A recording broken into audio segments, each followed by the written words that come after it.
Okay. Okay, I'll call the meeting of the Morrow County Clean Water Consortium to order.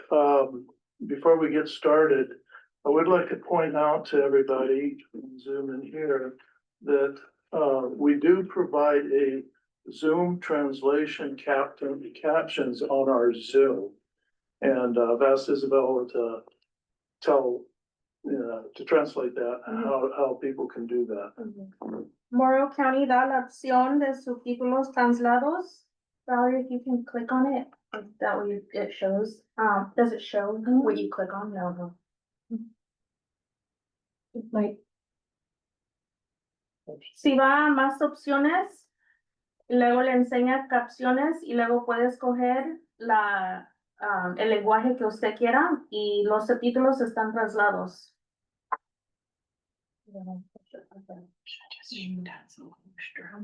All right, thank you. And we will have that at all our meetings. Okay. Our first item of business is the approval of the minutes.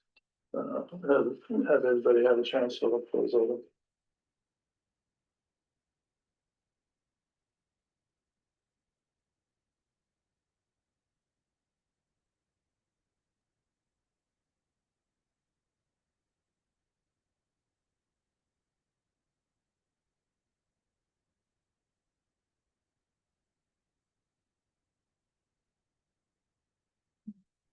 I did not look at the minutes.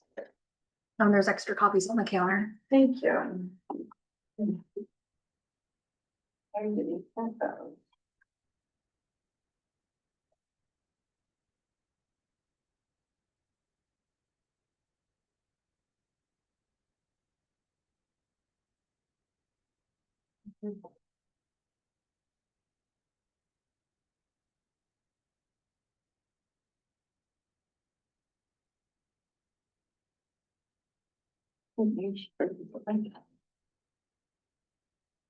Just the way we like them.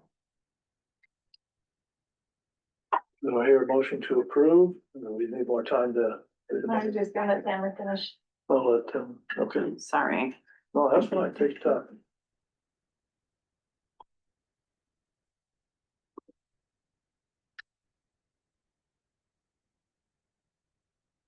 Oh, that's fine with me.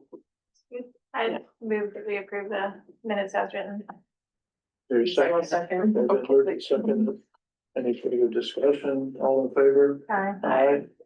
All opposed? Motion carried. Okay. Our first item of business is the consultant presentation, grant funding options. Yeah. Ikari Consultant. Nick, you're up. You sure? Okay. No, he's gonna get for it.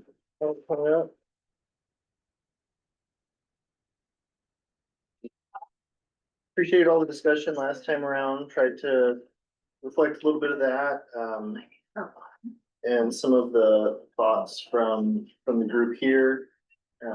Today we'll dive in a little more specific to some different funding strategies, kind of how we go about developing projects, and just hoping to facilitate more conversation about what we're doing, when we're doing it, and how you guys would like to see all that structured.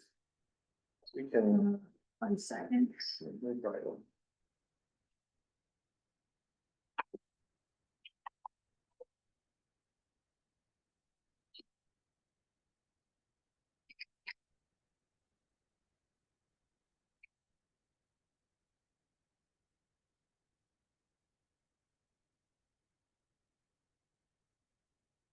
I think we have this to know.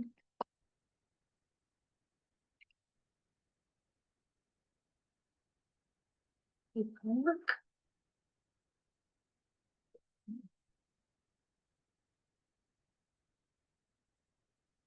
Okay. No, just hiding for.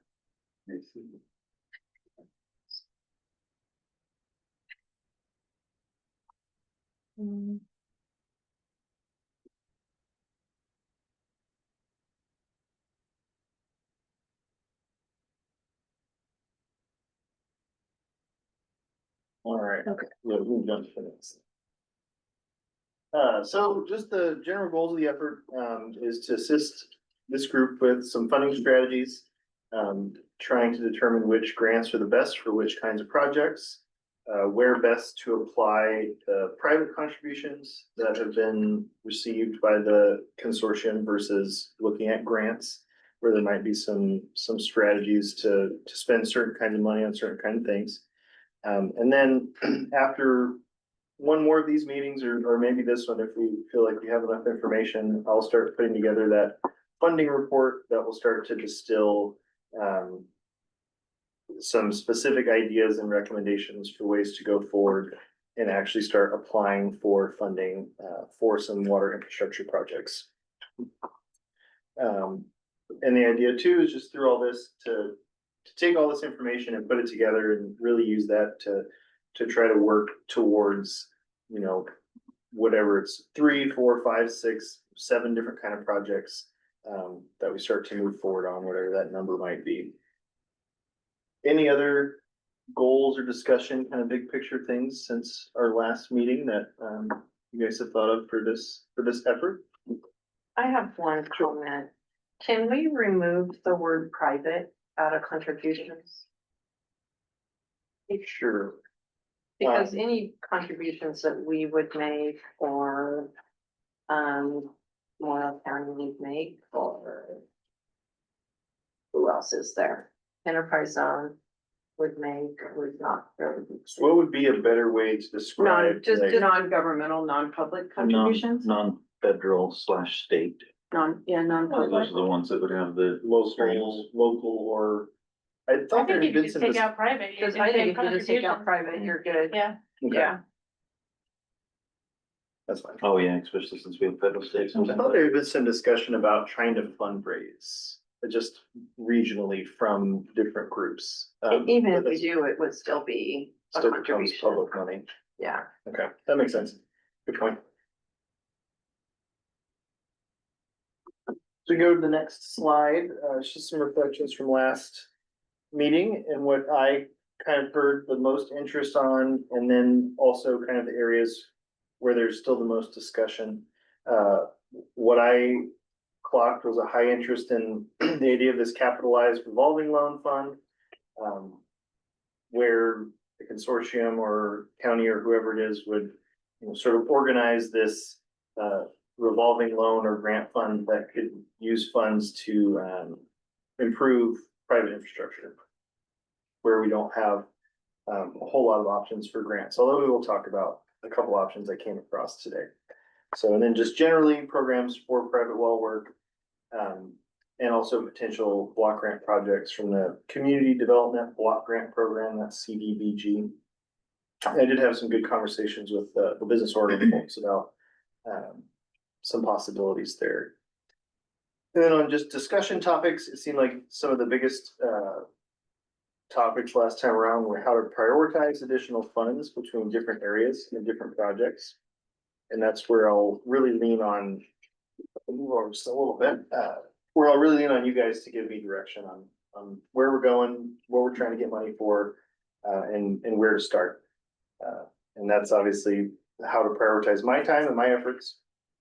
And then eventually also, you know, GSI and engineering support, where they can best put their time to integrate with my efforts and, you know, have a real comprehensive deliverable there with projects and grants.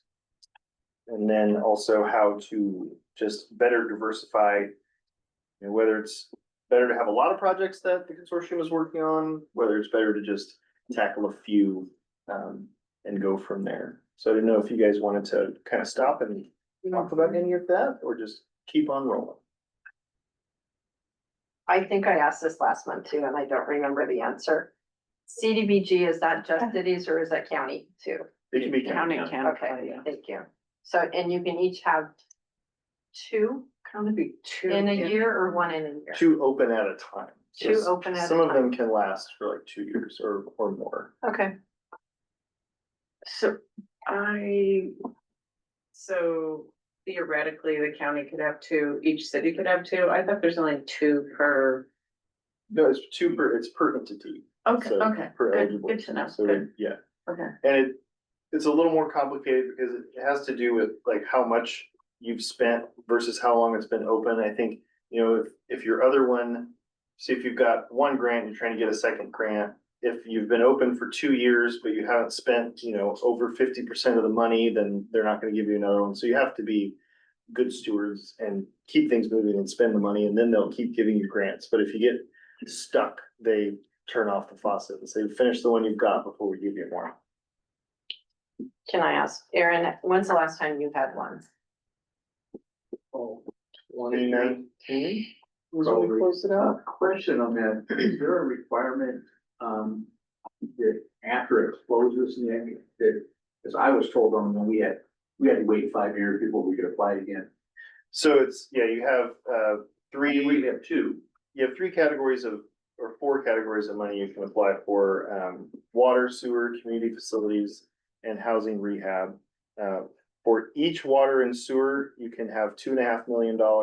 Community facilities is $1.5 million.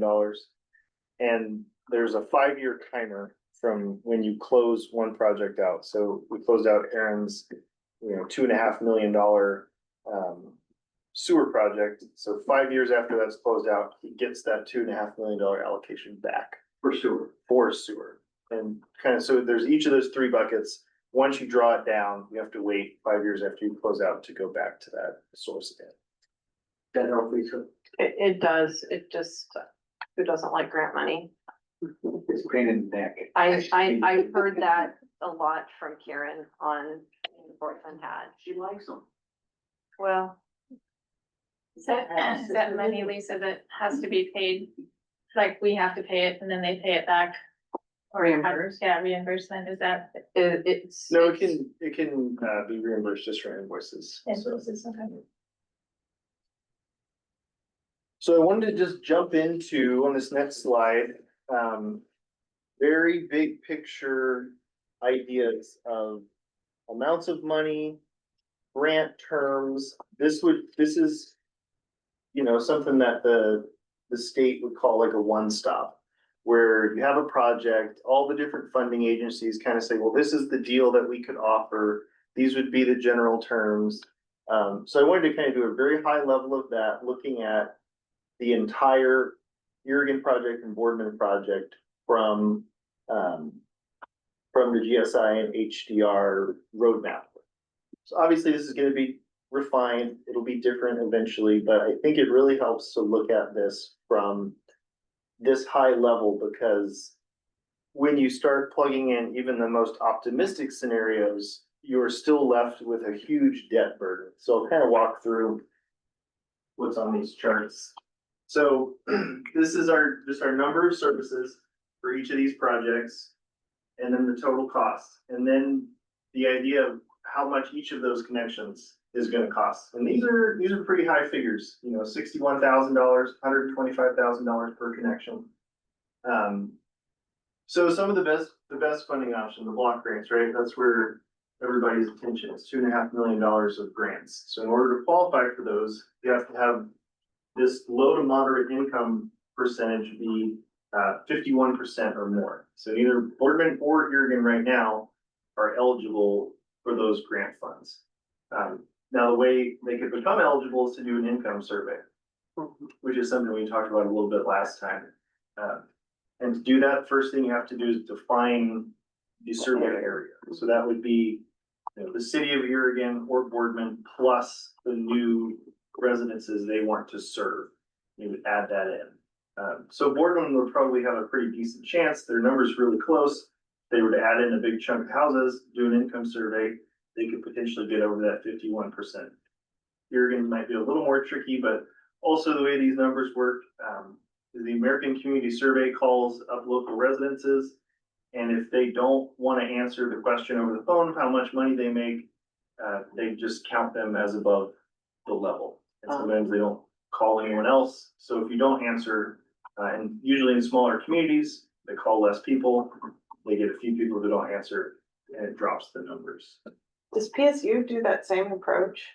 If they don't get an answer, they round it up? No, they have it's called like a replacement Formula? bucket, basically. So they've selected like, say, the 150 people, residences they need to interview randomly from the whole universe of possible residences, and then they've got like a set aside group of like 20% or so, where if someone from this group doesn't answer, they go to that next one down. And then until that's run out, and then you're just begging people to please answer. So then kind of next best deal is the drinking water state revolving fund. So the BIL is the bipartisan infrastructure law, principal forgiveness. So we talked about this a little bit last time. It's essentially a grant. They just don't call it a grant. The principal of the loan is forgiven in that amount. So about the best deal you can get. They max out at $6 million, and about the best deal is a 3 million and 3 million. So these numbers over here, the rate impact have to do with the services, and it's just a basic mortgage, basic loan calculation of annual payment on a 30-year loan of that amount at that rate divided by the number of services. And this is just the very basic infrastructure and utility debt math that I do with any community or group, is just to start, here's the project, and here's what it would cost to get that, even just that $3 million loan. Any questions so far? Nick, when it says services, 281 in Egan and 241 in Boardman, is that connections? That's like the new neighborhoods that would be connected. That's Based on the Based on the GSI GSI HDR stuff, okay, thank you. Tamara, the meeting we had last week, was it? Yeah. Those numbers, that 17 million and 29 million, so the consortium needs to be aware, are very, very too low. If you go look at their data, the big one is, as an example, it's $200 a linear foot for an 8-inch pipe. That's not true. So that's gonna have to be recalculated, and I brought that up to Ronan. So they're gonna change that. Ronan's gonna adjust that with HDR to give a better, truer picture, because that is not a true picture when you're looking at it. To put a pipe in the ground, I already know that. I've done it because we already had a design of an area that's gonna be upsized. Their price is 300,000, my price is to get it out at between $800 and $1 million for 1,300 linear feet. So I think people need to be realistic. You can double, almost triple. And any of these projects, once we start working on it, I mean, I know Ronan's on, and he can probably correct me if I'm wrong here, but the level of design detail they've done is very, very little. I mean, they haven't gone out and done topographical surveys and gotten to a level of 30% design or 60% design where you really figure out what the costs are. But I think this is a really good illustration of why we need to right size, phase one of these projects. It is gonna take a while, even just to narrow these numbers down to get closer to a realistic level. But to fund the whole thing at once is just not feasible.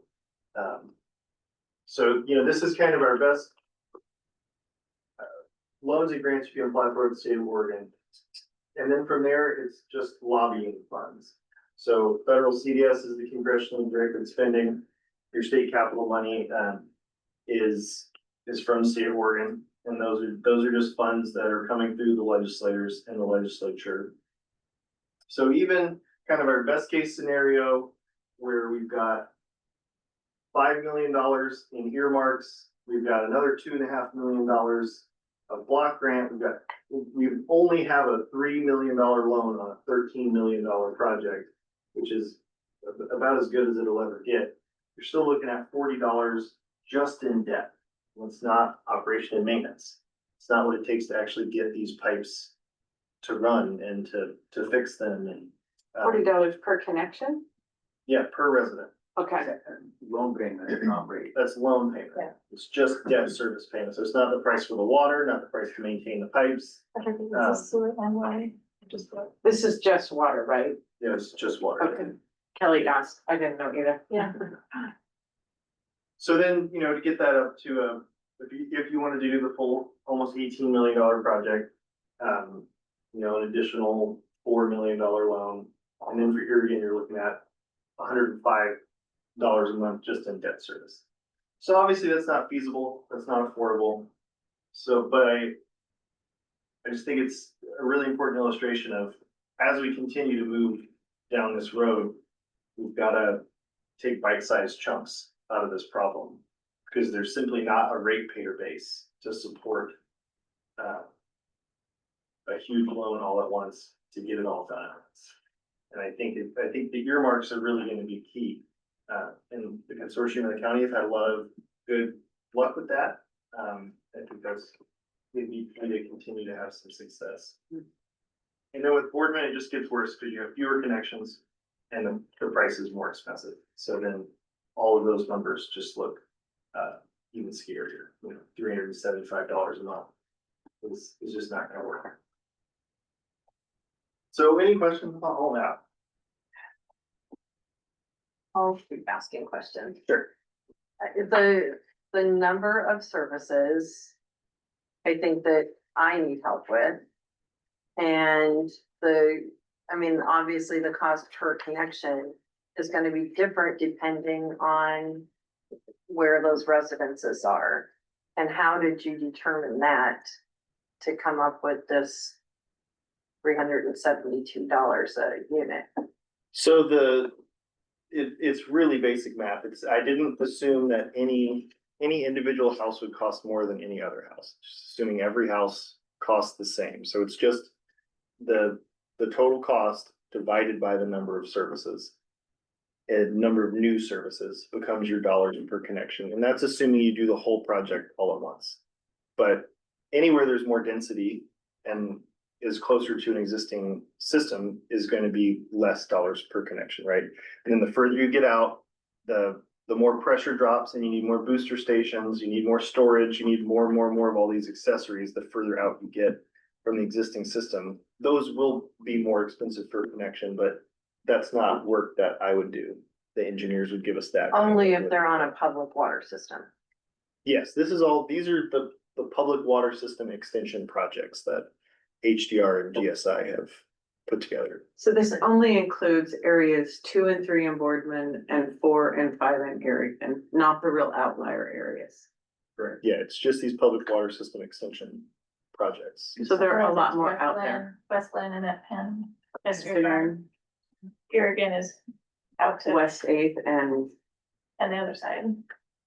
Wagon, what it's called? I'm just looking at, It, 4 doesn't take in Wagon. It doesn't, Nope. And it doesn't go beyond 4. I don't have it in front of me, but I'm if looking. I remember right, it doesn't go beyond 4 for either one. Ronan, where is the area 4 and 5 in Irrigan generally? Yeah, the concept that HCR has laid out doesn't include 4. 4 is a little Okay. bit further west, so it includes all of the area 5 and a little bit of kind of south of that rectangle that was around 5. 4 is one is kind of an isolated smaller area, so that wasn't included in that Irrigan concept. Okay, thank you. And Ronan, did I misspeak on any of my comments on your estimates here and kind of the design level? No, and we did get the comments from Aaron, so HDR's looking at the unit costs that they derived relative to maybe some of the more recent and sort of site specific costs that Aaron's talking about. So we're looking at those unit costs. And then in terms of the number of services, that was just basically an aerial count of residences in those areas that the extension service was including.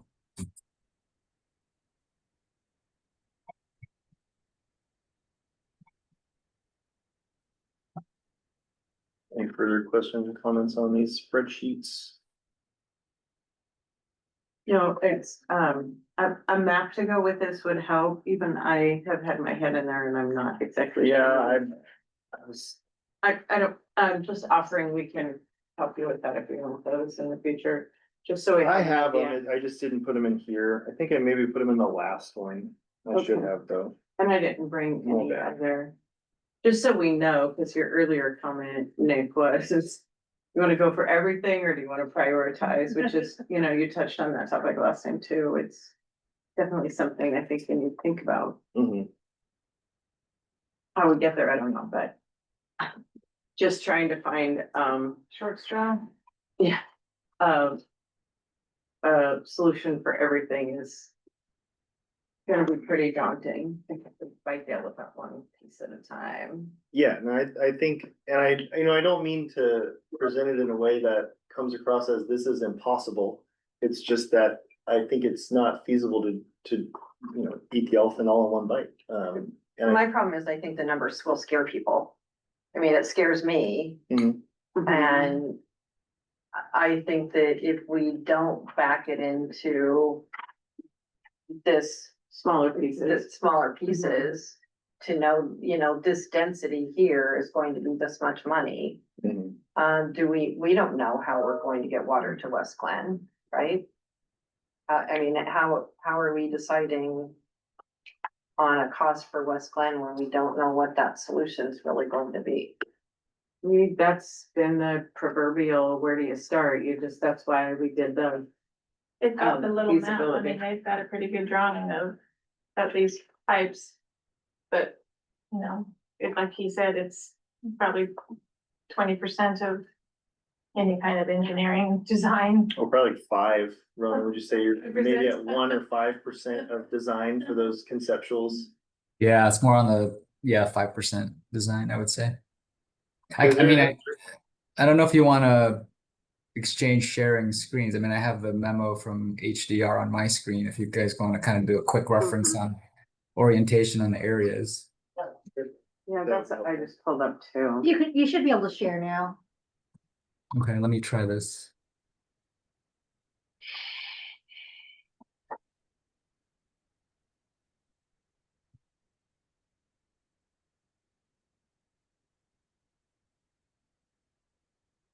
Can you see that? I think you have to All stop. right. There we go. There we go. So this is the map for area 2, 3. So down here on the lower left corner is the Boardman area. That's area 2. So you can see kind of the relative size of this area 2 relative to the full extent where it includes area 3 to the east. So that's the cost that Nick had for the 191. was it 30 million for 241 connections or something. So that includes both of those areas. You can kind of see I mean, the West Glen area is probably, I don't know, 20% in terms of just distribution system size of the total, maybe less than that. And then, and you can see it's a lot more dense as well. So the Estegard area 3 area is a lot less dense in terms of number of residences per area. And then just for a quick reference on the Aragon area, it's this one. So you can see this one only includes area 5. Area 4 is further west. It's not even shown on this map. That's a really large area though. That's partly why it's so expensive. Yeah. It's a large area, yeah. You can also see though that, there were some hits in here in the 7 to 10. You can see the difference with just the coloring scheme, that we're not seeing those super high concentrations relative to what we're seeing over at West Glen. So that's another factor that we'd be looking at in terms of, parceling this out and maybe reducing the size or way to kind of phase it. It's one thing we'll be looking at in this next part of our project. Actually, that's helpful. I kind of forget about that. The work that GSI and HDR are doing, I think will inform where we want to at least give us some ideas and tools for prioritizing areas. So maybe we would pick only those areas that are above 10 or above 25, and that narrows the scope significantly. Well, that's the part of this I really don't envy that you guys will have to do eventually is which neighborhood is next? Where do we focus our time and our effort? And there's so many different factors, right? It's the well tests, it's the price per connection, it's the density, and there's this sweet spot. And I don't know where it is. I don't feel like you guys know where it is. GSI doesn't know where it is. We're moving towards that point. But it takes a bit of a herky jerky ride down the road to get there and narrow it down. But I mean, we couldn't even start a conversation if Ronan and this group hadn't put some kind of ideas Mhm, together. mhm. And that I think at least starts to narrow down the conversation.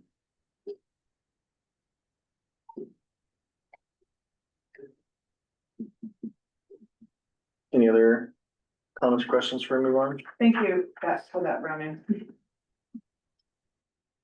So the gist is to take that and then really just reel it back in and just say, kind of where do we go from here? And if you look at the next slide, so, this is the kind of the funding competitiveness issues just of this whole giant project is the dollars per connections are high.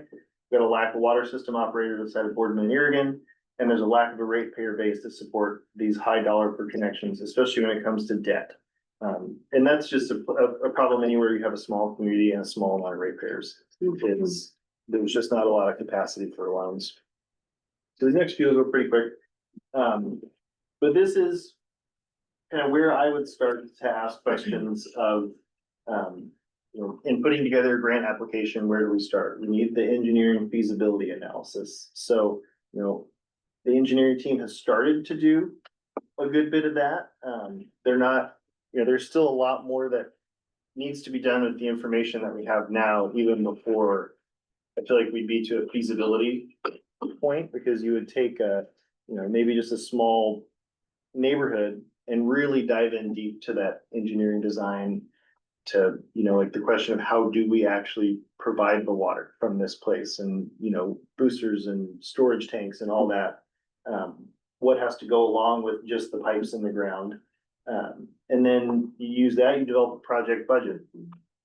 So okay, this is how much this neighborhood's gonna cost, plus or minus 10-20%. Because it still hasn't been refined to that 60 to 80% design level where you start really nailing down costs.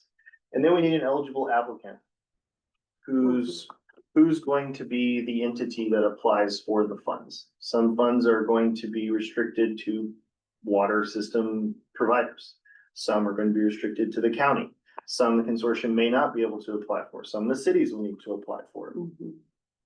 Or, and if we're talking about the outlying areas outside of the cities, if it's a new district or a new co-op, then they need capacity. Who at this new entity is going to actually be in charge of the loans and the grants and running the system and all of that. Especially if it's a new system, there will be a lot of questions from the funding agencies about that capacity piece. It's not just saying, well, we're dropping it into the city of Boardman's system and, their experience and expertise will carry us, or Oregon's. It's really showing that you've got a team that can operate and manage that system once it's in the ground. Any questions on that? Good question. On the engineering feasibility analysis, and you do a deep dive into a certain density, certain thing like that. Is that gonna give you information, although, they're not all the same, but is that gonna help you refine your costs when you get that? To move around a little bit, because, does that make sense? Similar areas maybe, or? Well, I think that's kind of where, Ron and I have talked about these sort of case studies, right? Is, like you're saying, if there can be geographic areas that are the same with similar solutions, then we start to develop kind of a best practice, right? Like we know this worked, we know that didn't work. We're gonna find out a lot of things that work and don't work over the next 2 years. And then to take that and repeat it, and just repeat it over and over again, however many years it takes to do whatever Right. the real scope of the work that needs to be done is. Right. Is. And it also seems to me that would help with budgeting or knowing what your costs are going to be because you have more, you know, refined engineering data, you know.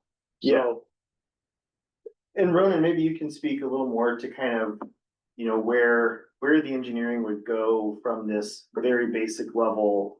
You know, it would probably be just. And. Kind of my thought too is, you know, if you were to have engineering feasibility of both of these entire areas, it would be incredibly expensive and it would take a long time. And because, you know, there's kind of a growing realization that we can't just drop a $45 million project next year. I think taking those bite-sized chunks also makes the engineering feasibility more manageable as far as the cash flow and how to pay for that, and how to keep them moving so that you don't just stagnate waiting for, you know, like $3 million of engineering work so they can go do everything all at once. But any thoughts or feedback on kind of that feasibility issue running? Yeah, but I think probably the easiest part, if you can call it easy, is the hard engineering step part of it. I think the part that, because you can always just, once you delineate an area, right, of this is what you want to serve, you have a source of supply, whether it's an extension or a new well with treatment. Once you've got that area defined, the engineering part is probably the most straightforward. Part of what the exercise that we're going through is for these areas that comprise either, you know, what we're trying to do is with this whole sort of pilot case study approach is to identify certain situations, whether it's a smaller grouping of wells or a, you know, medium-sized grouping of wells, get those representative areas. And then the key part of that is sort of identifying the like implementation hurdles, whether that's understanding the issues from the residents, you know, the buy-in, and, you know, how do you get the buy-in of the residents, what kind of permitting, land use issues that we need to get through for these different types of areas. Those are the things that we're trying to identify as through this process. And then once we have those and we can sort of delineate a case study, the engineering part, I think, will just come relatively easily, right? Because it's an engineering exercise. You get the infrastructure, you get the costs, and that's one core piece of the information. But the other part is understanding the community, the finances, and then the sort of the community acceptance, the finances, and then funding, like Nick's really focused on, and then kind of any permitting kind of issues that we need to address. So that's the part that I think could take a little work, but those are the things we're trying to identify as we go through this exercise over the next 6 months or so. Did I answer your question? Kind of. yeah, the engineer can tell you the engineering will be the easiest. I like that, you know, he's like boots on the ground kind of guy. So, okay, yeah, I did answer my question. Okay. You can move on to the next one. And this is just kind of just restating what we've been talking about, but you know, the flow for these projects is define the project. And I feel like that's where we're at, is this group is working to try to define these projects. What is the narrow scope of what we're all kind of working on together to move forward, you know, and there could be many parallel tracks of that, all things happening in different phases at different times. And then from there, it's developing that engineering technical feasibility. That work can often be grant funded. I think especially given the climate of this whole situation, that shouldn't be too difficult. It should be pretty competitive grant applications to get, you know, some more detailed engineering. And then it's applying for design plus construction funds. Some funding doesn't allow you to do design and construction together. Some you have to essentially get everything up to the bid documents that are ready to go out the door. For example, block grant doesn't allow you to do design plus construction. So you have to do all the design, and then you have to line that up for the next grant cycle and then go out for your construction funds. So that also kind of dictates a lot of the flow of the project, is what money you're trying to pay for the project with. So then from there, the engineers go through their final design process, they develop their final cost estimates. And if we haven't already funded construction, we do that. Oftentimes, what also has happened the last 5 years is they get to 80% construction and it's twice as expensive as we thought it was. Or it's 60% more expensive than we thought it was. There's been very few projects in the last 5 years that have been close to estimates. So they're either way under or way over. So that's just another part of that process. And then you actually go build it. So there's a lot of steps before the final building.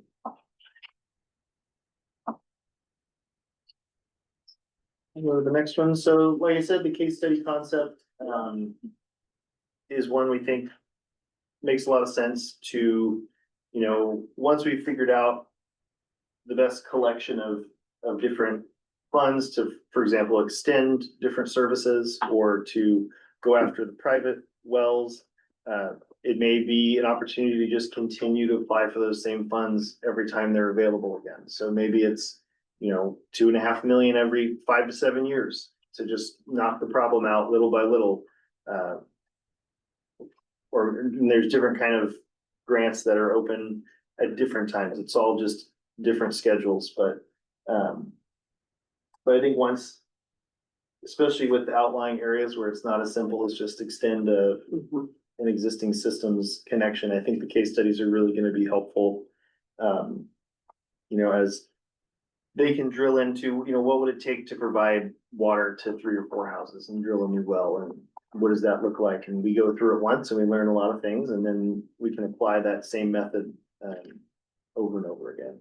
And this is where we'll really look for you guys to provide some feedback, especially once Ronan and his team get done with some of the scoping of the private well solutions, what they think might be more effective or cost effective and efficient. Any questions? I got a question. When Ronan on that last slide, he was kind of going through the different steps and, there's certain things in there that this group is what is going to have to do, and community, things like that. Like the buy-in community engagement. Yeah. Yeah. I would hope at some point we get identified with those are what is your group's responsibility, Like, he said, the engineering, but you guys gotta take care of this part, and nobody's gonna do it, Yeah, I mean, to me, the biggest one is tell us what to do. Is really the first step of this body is tell staff and consultants, where are we focusing, what are we working on, what grants are the priority. And then from there, I think it is going to be a lot of community engagement, as kind of these community facilitators and leaders in the community, and then lobbying, working your state and federal legislature to not only give earmarks to these different projects directly, but to support even just programs at the state level that would help private well owners. There's an example I'll show you guys from California where they have a really cool program that would be great here, but we don't have it here.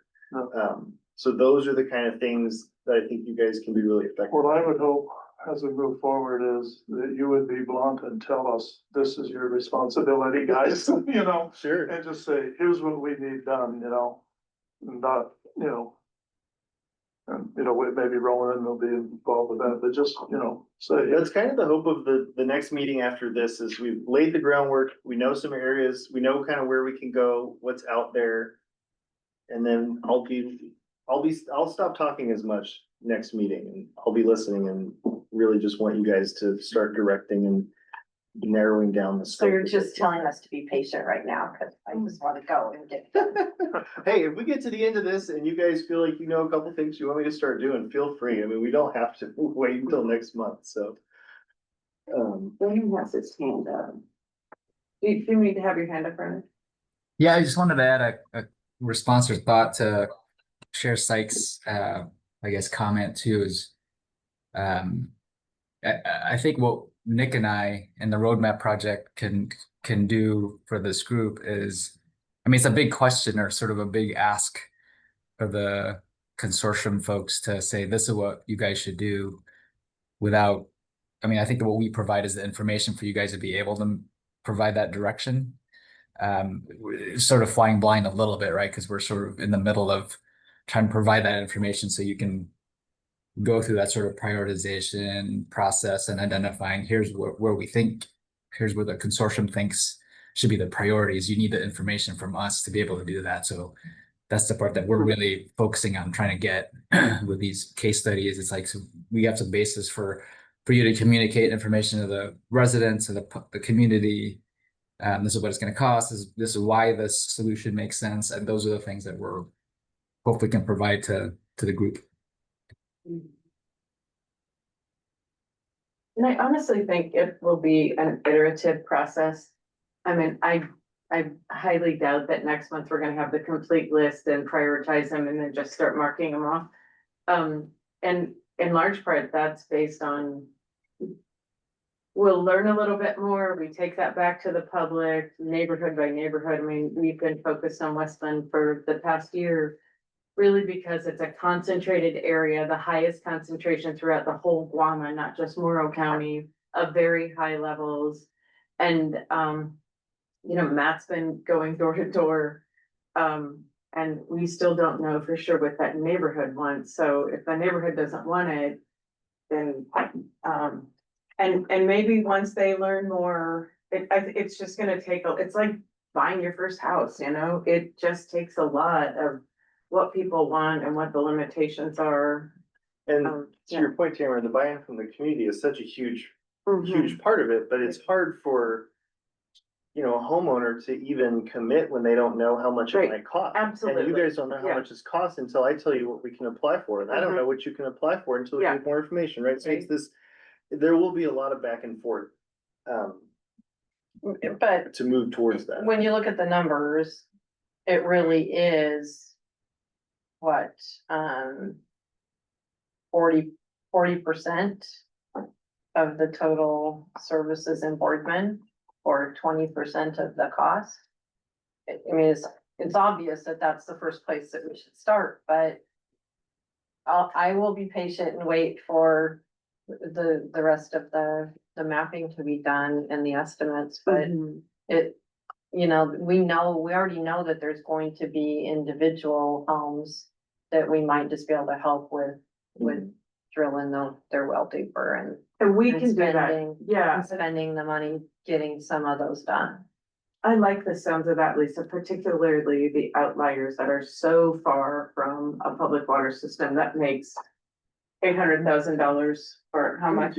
Yeah. 1,300 feet. Yeah, that's a quarter mile. Plus, you know, the door knocking to find out who wants help and who doesn't. Mhm.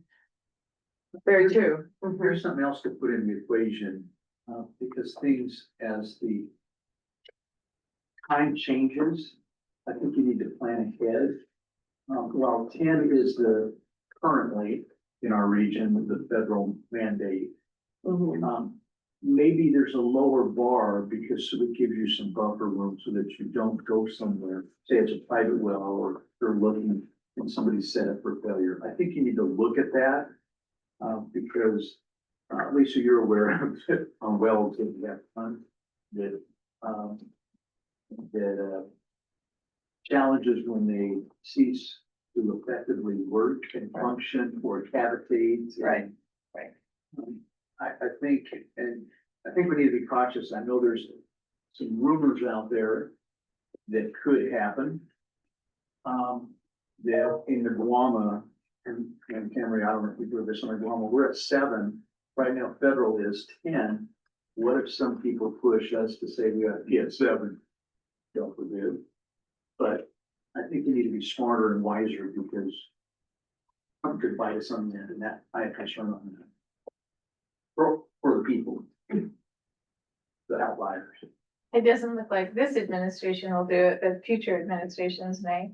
Matter of fact, looks like they're going the opposite way and have taken that completely off of the table at the federal side of, you know, they were really, really looking hard at lowering that with all the studies coming in, and they had, you know, and I think that has all been shelved now with Trump in the administration, so. But it could come back at any time. And you just don't know. Or people are going right back to the federal government with their hand out for funds, and those funds aren't necessarily available. So we can skip the next slide actually, and just, let's start jumping to some happy talk. This is just all the troubleshooting. We're gonna start with the bad news and get to the good news. That slide is just troubleshooting, which we've talked about, just kind of the maximum grants we can have. Best options. So I was talking with the Business Oregon folks about this issue and possible way to use block grant funds.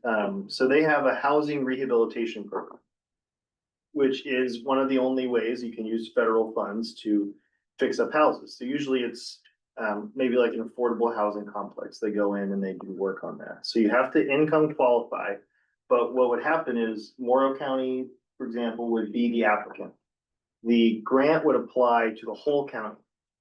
And I haven't quite figured out how we narrow the scope to be just wells, but my understanding is we could say the grant's available for anyone in Morrow County that wants to rehab their well for, you know, maybe it's a filter or treatment or deepening or whatever the solutions are, which is another part of the puzzle. It's how you figure out which solution goes to each person's well.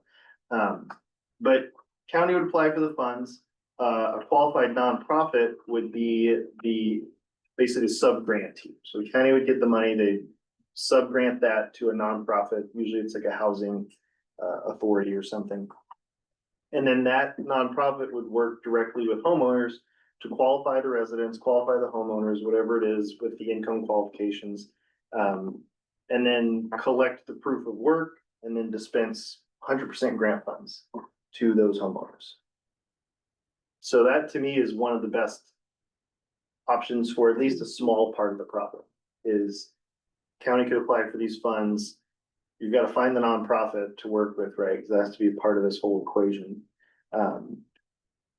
And we work with there won't be another application cycle open likely till next fall, but it might take about that long for us to figure out how to navigate this and make it work the most effectively for, you know, whether it's, you know, maybe you have to hit a certain nitrate limit on your well and be a certain income level in order to apply for the funds. That would be largely up to, you know, county and you guys to figure out, I think, the best way to aim that. Does this fall within the $2.5 million per? It's the fourth bucket, housing rehabilitation. Okay, And wells are good. Yeah, and wells would be eligible. Privately owned domestic wells would be eligible for this kind of federal money. and that would be $2.5 million every. I'm not sure exactly what the top limit is on the housing rehab stuff. That's Okay. one of my next questions. Okay, And how often?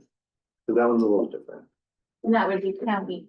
Yep, it would be the whole county and it would be available to everyone in the county, which is why I think it would be important to make sure kind of what the criteria are to be eligible for the funds, just so you don't have, you know, somebody who doesn't really have a problem well, just getting some grant money to improve their well. so, Matt, have you guys done a CDBG? We haven't done a CBDBG while I've been at the county. I mean, I've been involved in other municipalities. Okay. I'm not sure when the county's done their last one. It's been a while. And Karen, the last time you did one, was it GEODC that managed that? Yes, I think so. Okay, I think it was actually Judy who works for me that managed that one. okay, But I mean, my firm, I've done like 20 or 25 block grants in the last 10 years. So I mean, we do a lot of block grants. okay. Okay, so you, I thought we had to have a nonprofit. yeah, how does that?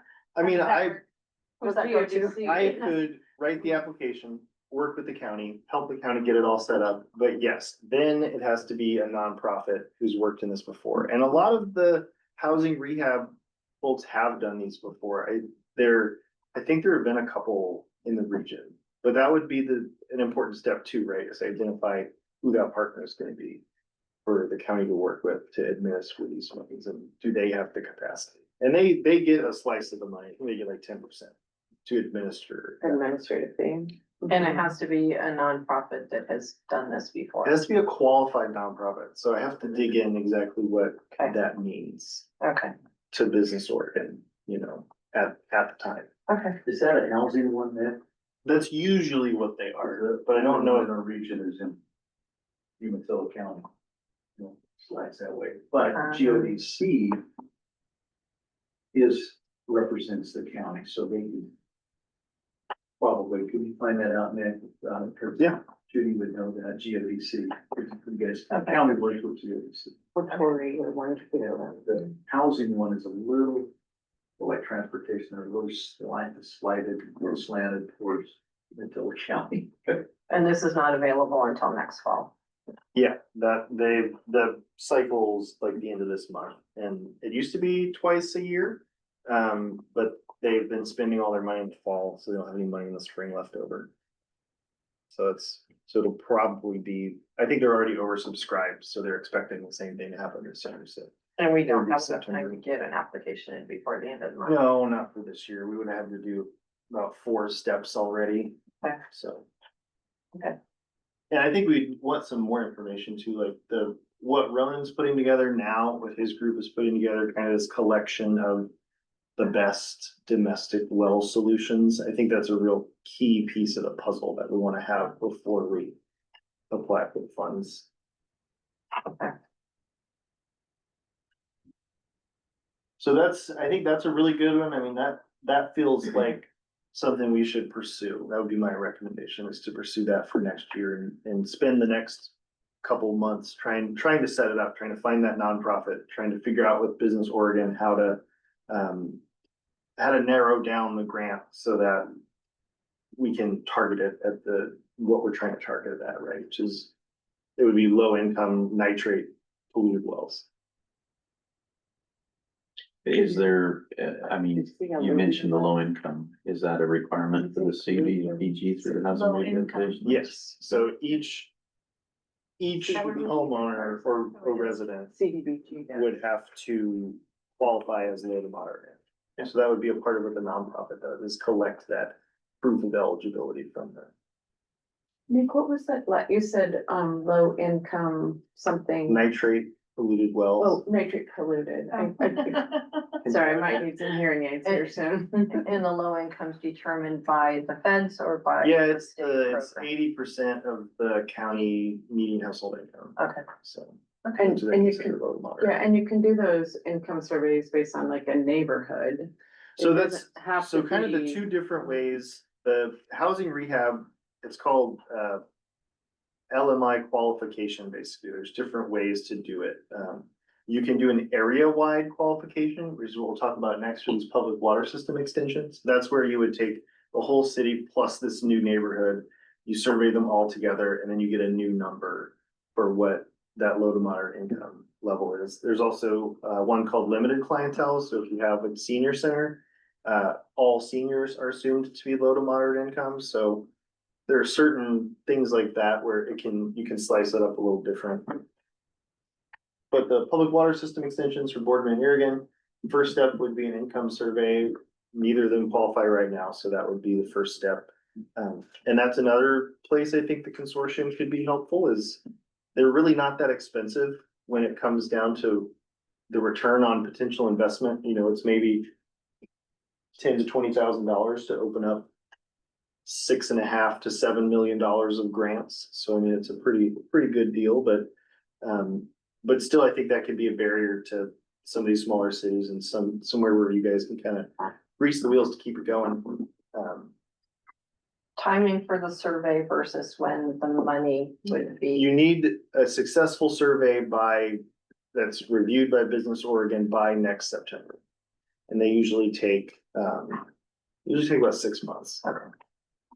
And they used to be about 10 grand. It and used to be about 7.5 or 5, and What are they now? they did one in Stanfield for like 10, a little over 10, With PSU or? with PSU and it was translated too, so it was dual. Oh, no, oh, nice, it nice, was dual nice. language. Didn't, Lexington just do one?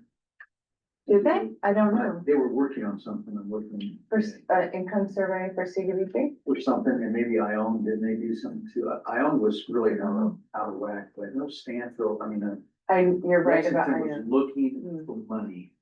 And I think Katie Ions might know that.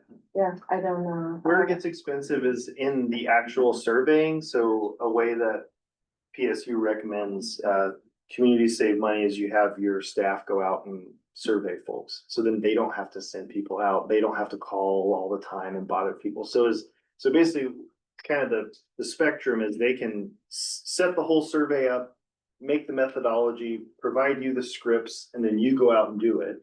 Or whoever the U is, or they come to town and they do it. Obviously, that's more expensive. It takes a lot of visits, it takes a lot of follow-up to get that done. Advisory committee. Yeah, if you guys wanna talk about what it looks like, talk to the Stanfield folks. Yeah. And those- then does that have to be refreshed every? 5 years. It's good. for Yeah, that's a 5 years. good question, yeah. Yeah. All right. How Actually, big of or how small of an area can be considered for that kind of project? I mean, it could be pretty small. I mean, in Umatilla, it was just Power City and Brownell, which is under 100 residences, both of them together. I think it's like 70 or 80. but geographically, it was probably 100+ acres. I mean, they were, some couple acre lots and some that were much larger, but so that area right at Highway 730 and 395. But the Brownell was separate from, It was together. oh, it was. I think okay. they added it in after, I think, Oh, because it was originally just Power City and they added it. and Brownell's that little place that's to the north, the That station. way station, and there's this island of county. So So- explain to me, Nick, you Yes. keep saying that we'd have to survey the city and the new area. So why the city, I guess? Because the city's the applicant and the city has to qualify. So the way the block grant works, they don't really consider like just the new area as the area that would be benefited because, there could be another storage tank or another booster. I mean, ultimately, it's gonna improve the whole system. And usually there is something like that. If you need to provide water to a new area, there's gonna be some piece of infrastructure that's gotta be upgraded to keep the pressure or store enough water Okay. or whatever it is.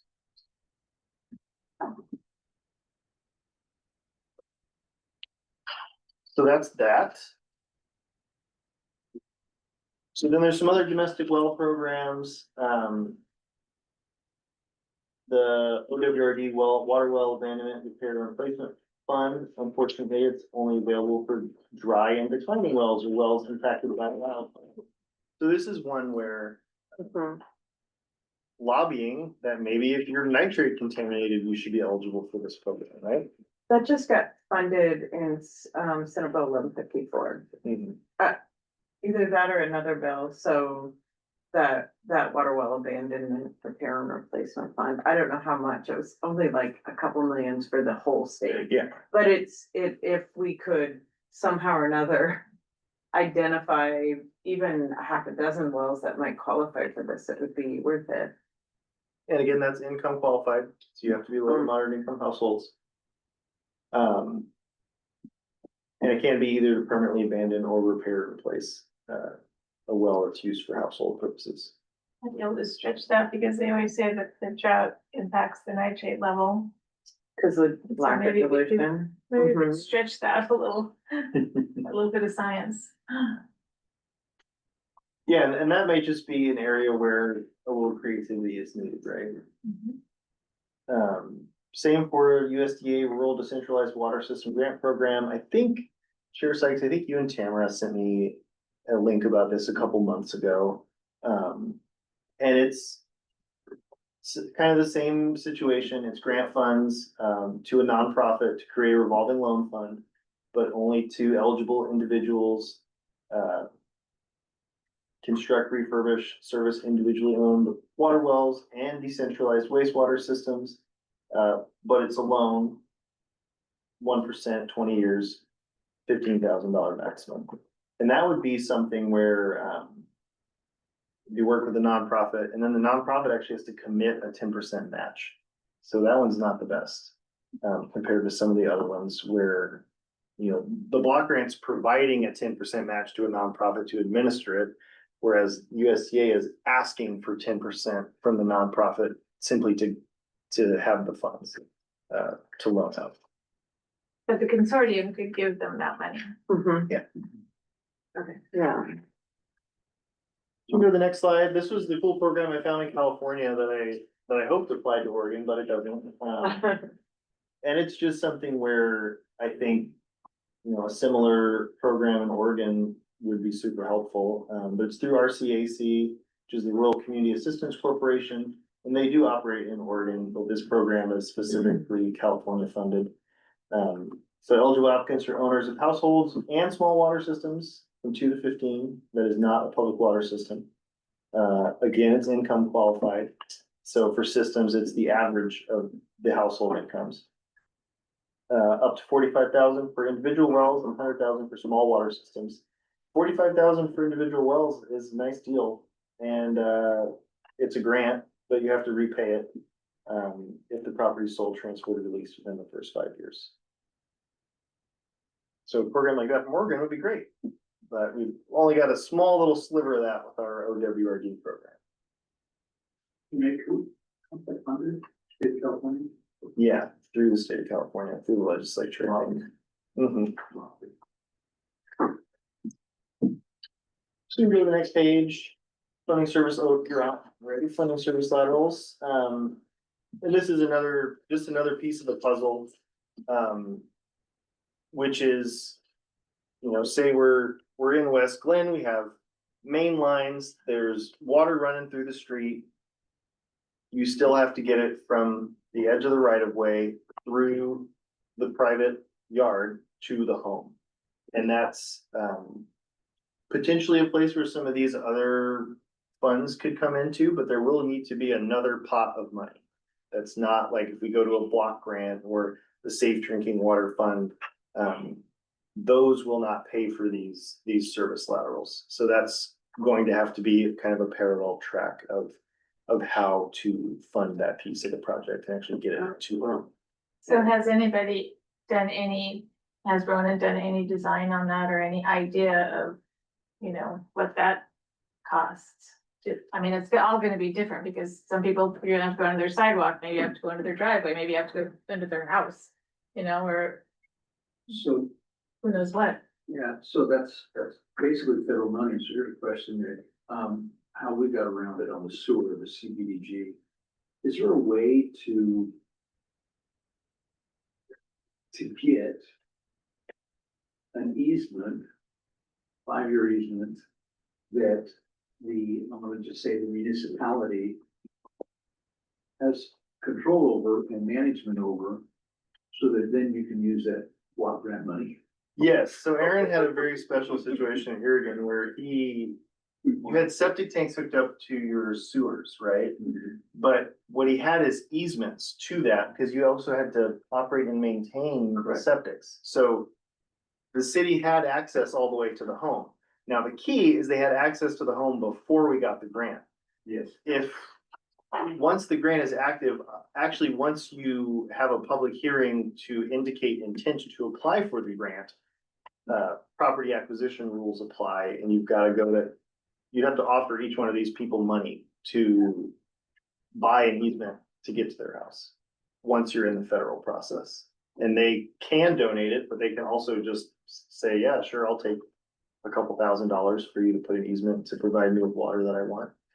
So that's another complication with easements and who owns what in the roads, and then how you get it from the roads to the homes. And there's different ways to do it. The easement allows you to use the federal funds on private property. The city of Umatilla set up essentially one fund pays another fund a system development charge on behalf of the homeowners, but it's a one-time thing.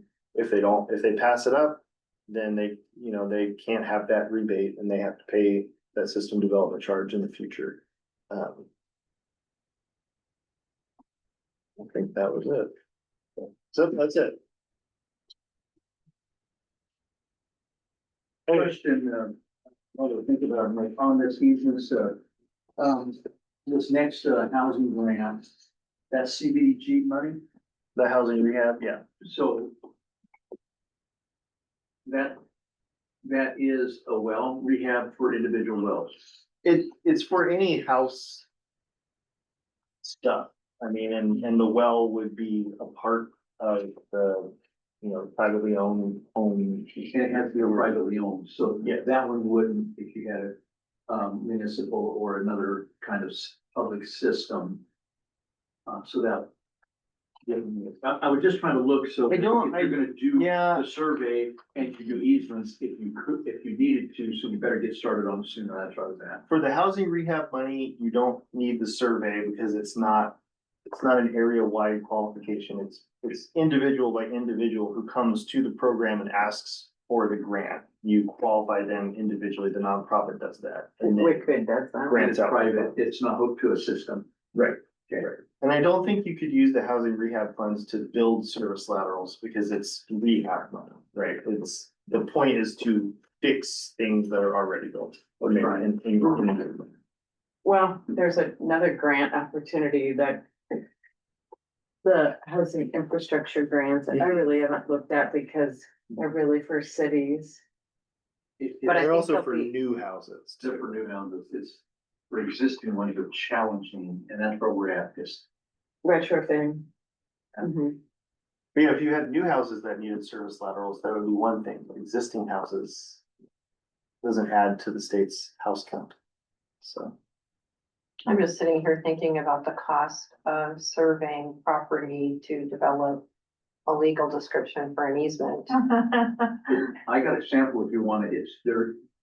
Nick and I went through them, it was, you have a drawing It's bad. and it doesn't have any meets and bounds. Okay, No, all right. it is, we had to find stuff and some of it, we got pushed back, but we had enough of them that we won. okay. All right, How many interns do we have? And it was drafted by. that makes sense though, I mean, Okay, any more questions of Nick? we're gonna have this all charted out with timeline, deadlines and things, right? yeah, once we start figuring out what direction we wanna go in, that is what the funding Okay, strategy, you know, will lay out. Project timeline for each. I like that idea. A lot. Yeah, thanks, Nick. That's a very good report. So next up, we have our West Glen Community Feasibility Study and Community Outreach, and that's probably Matt. Yes, I wanted to give an update on the West Glen Community Feasibility Report. This is being covered under grants from, Business Oregon that were provided to the county before the CWC was formed and such, and so we're still wrapping that up. At the meeting that was held, on August 27th, we had a great show up, in large in part because of the West Glen, United effort, going door to door contacting, and they came with their stickers. And it was a good interaction. That's the kind of interactions that we want, good community, representation. We're hoping that shows up in our October meeting as well. That said, there's several big takeaways that we need to do as far as coming up to that last community outreach meeting for this project. I just want to reiterate that. For this project, we're doing it, and that's something I want to just emphasize with this board is this is a specific project scope to create a feasibility study. It's not there to answer all the questions, but to say what's the feasibility on it. And later agenda item will I'd like to discuss what the next steps with as we finish up that report is. But if some takeaways that we got from that meeting is need for more space. In our October meeting, we're moving to the Sage Center to be sure we accommodate and have adequate space and technology areas. Our original idea to have a discussion area with data drop kind of idea and then question and answer didn't work with 100 people there.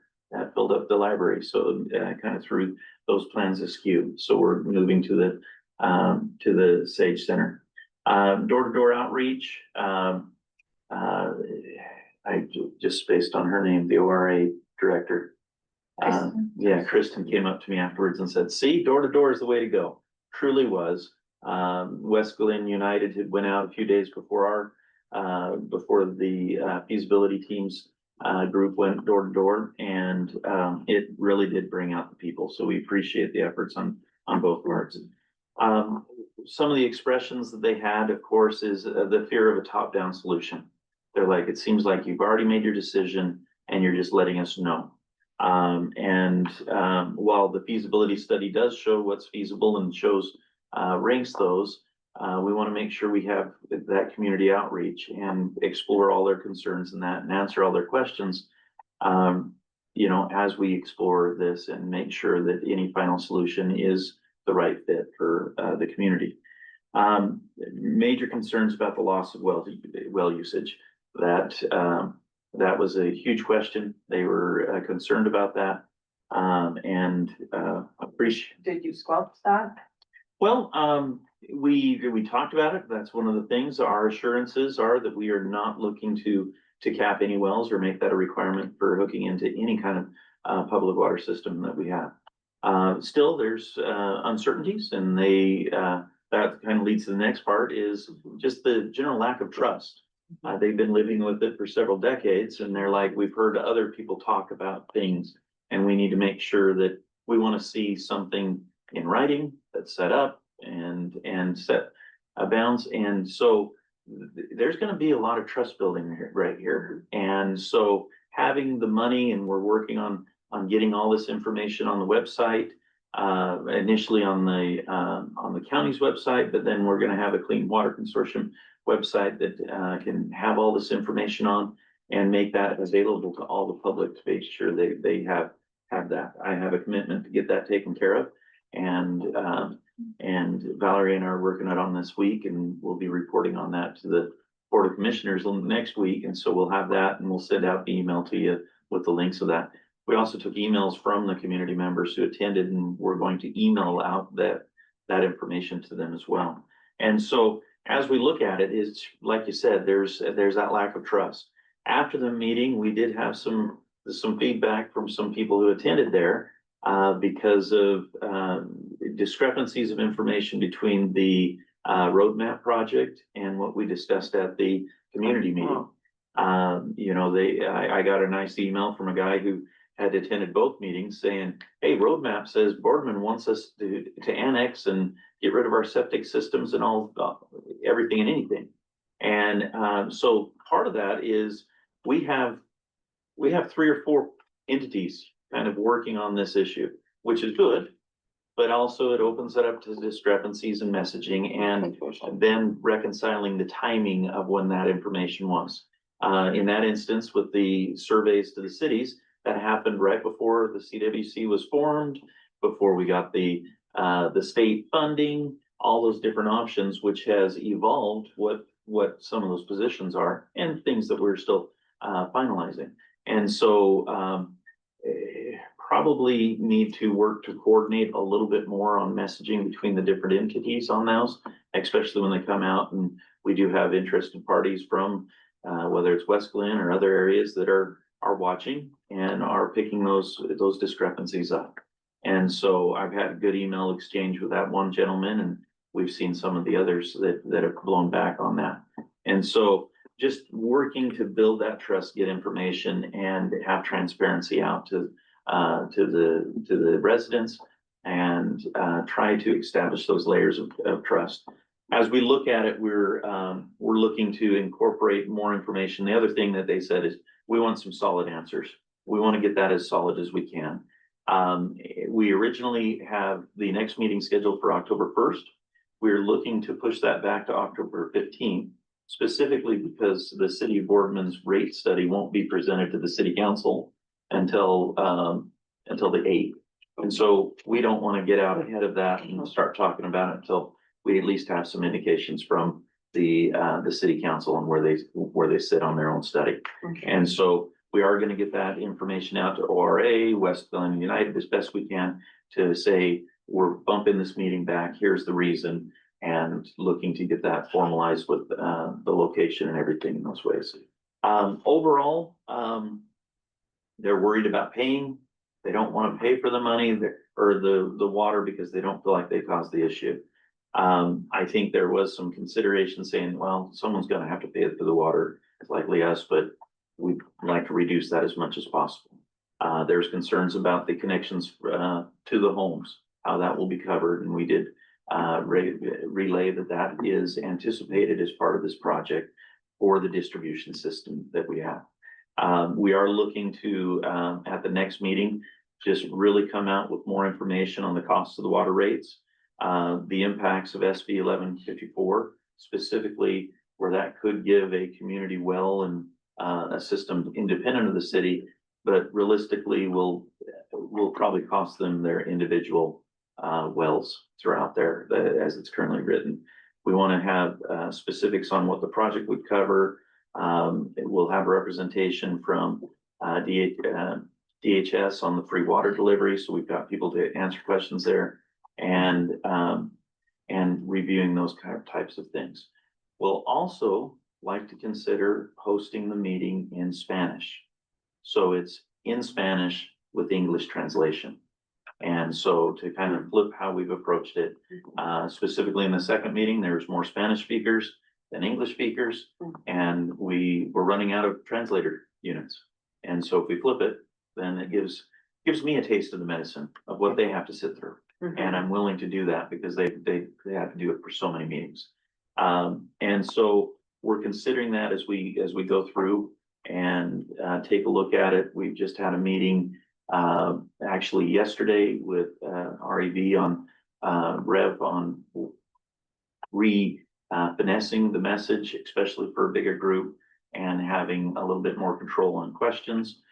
Control, I say a little bit more formality with that, and make it so it's accessible and more of a panel discussion. So it's not just me up there tap dancing for the whole time, but can be addressed in a little bit more logistical way. So that's the second meeting of that, and that's one of the things that I tried to push. We had a newspaper article came out and said, oh, the county, several times during that, tried to say, well, I'm with the county, but the Clean Water Consortium is going to be doing the project. And that's one of the things that we're looking at. This feasibility study is really kind of the last county driven item for nitrate. Everything else that we're looking at is going to be really pushed through this board in this entity as much as possible. And so as we wrap the next community meeting, and the feasibility study will be finalized this week, and I will email that out to this board as soon as we get that. As soon as they've stamped it and sent it out. And so you'll have that, it'll be available at the next meeting, for the community outreach. So we've just got a lot of things going. We look forward to a final good meeting. I don't expect to walk out with a handshake agreement with every resident in West Glen.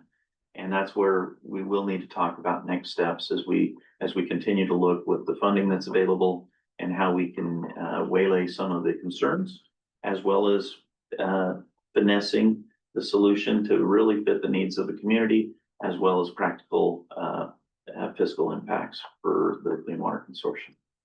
I mean, hopefully the solutions will become obvious going through this process, but. I believe, I think a lot of people there, they might not be happy about it. We did a very informal survey asking people to fill out a survey, and it's not a huge amount, only about 30 or so respondents. A majority of them say, yes, connecting to the Boardman's water system makes sense. It's a very small sample, so I can't really say that reflects the whole body that was there. But, at our initial meeting, it was like, no, we don't want to. And I think as we talk about some of the costs and talk about the impacts and try to get that information out, just to say the feasibility study shows this. We'll have to reiterate it, that this is not the final decision. There will be continual outreach, continual project development through Clean Water Consortium as we look and consider options for the West Glen community. Have you thought about a guest editorial to the East Oregonian? After, have you talked to them about their representation of that meeting? I did. Yeah. Yeah, you know, we probably should follow up a little bit better with the press on that. And provide almost a media handout, with the next meeting. One thing I think this very important that this group does is have the unified message. You mentioned that, well, the county has the money to do the feasibility study. But to me, there's absolutely no reason to try to differentiate that in the public's mind. I mean, to say, you know, what's the purpose? Because we have here in this room, period, a boardman, county, you know. We have this is, to me, is an opportunity to make a unified message. And we're getting it refined now from going, you know, when you heard what was said at the meeting over here, what are the questions that are being asked, you know? You know, I put my article on Facebook and I'm hearing plenty, you know, and you get these questions. And I want us all talking with the same facts, you know, because it isn't gonna look good if one person says one thing and somebody else says another thing, you know. And what is it gonna cost to pay, to be, once you get hooked to Boardman? Mhm. You know, a definite, you know, as close as you can, you know. And these things, I think this is what this group could do that's very important. Because we have all the players here, you know, whether or not some of the money goes to Oregon, the county, whoever, where, you know, and Nick pointed out how all these different groups, the nonprofits are better, you know, equipped to get that money. I feel that the message still should come through this group. So you're not getting fractured out. And who's doing what, and who's doing what, you know, so because if you're mentioning the county and you ask, I mean, I know pretty much, because I go, well, if another county commissioner gets hit up with thinking that the county's doing this, and they get hit up with it, well, you know, they haven't been to these meetings, they're not up on it. You see what I'm saying? So. And I'm glad you're getting a website. Yeah. Centralize it, use the heck out of it, because we can all go there, even us. And To find out, you yeah. know, what's the message, what's the talking, what's the answers to the talking points? Another one I heard was, you're going to force us to hook up to that, okay? You know, if you do it, am I gonna be forced? That question should be answered, you know? Mhm. Is it answerable? Well, I don't Not know. yet.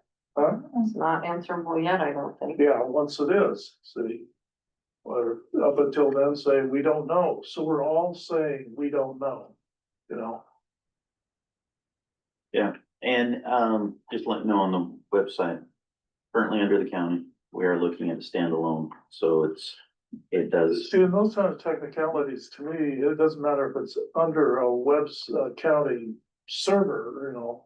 But if it says consortium on it. Yeah. Then it keeps everybody, you see, oh, the county's doing this, you know, support doing that, is the city of American doing this? You know, you're gonna get people confused, we need that, and it'll help, so we don't get those articles like the EO and everything, you know, because. Sometimes the media, they like to be spoon fed, you know, and they're not always, not our.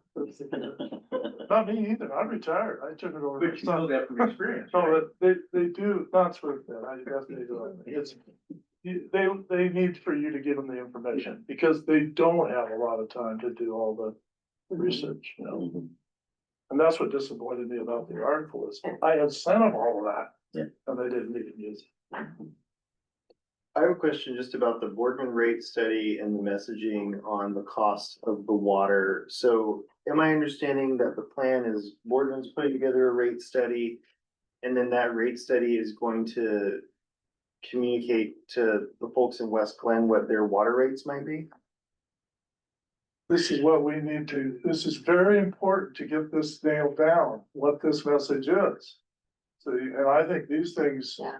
Yes. don't Very you? important. Yeah, I mean, Absolutely. if you get a scattered message from different people, And how can people decide whether they want to yeah, sign on to city water if they don't know what? it and all the costs? times, first figure out. That was my question about the survey was. We told them that it was gonna cost them this much and they signed up this survey, so to me, it looks like, we've given, data that we don't have. We're not sure about what that cost is gonna be. And they went ahead and said, yeah, we'd sign up for $30 and we don't know what that cost is. So No. to me, that survey, Well, as long as your survey says, would you sign up for 30, would you sign up for 50, would you sign up for yeah, that's not, 80? but that's not what it said, so we've really gotta be careful. All the time. I think it's perfectly fine, and you did it at that meeting, is to say, we don't know yet. Because this is a work in progress, and you don't know what you don't know, and so just say, we don't know at this time. And they go, oh, yeah, you're pushing, but just, say that, and then when you know, then say, then you're not trying to have to undo something that, anyway.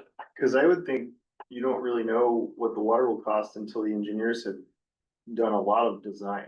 I mean, because if there's, a bigger pump or something that's needed, And that's- to run all that is more expense. And that's gonna be figured into the cost. So the rate analysis is looking at it long term. And I'll tell you right now that they're looking like how, when you do a study of Oregon and where Boardman is in the water rate, we are so low, like lowest in the state, and that is not feasible.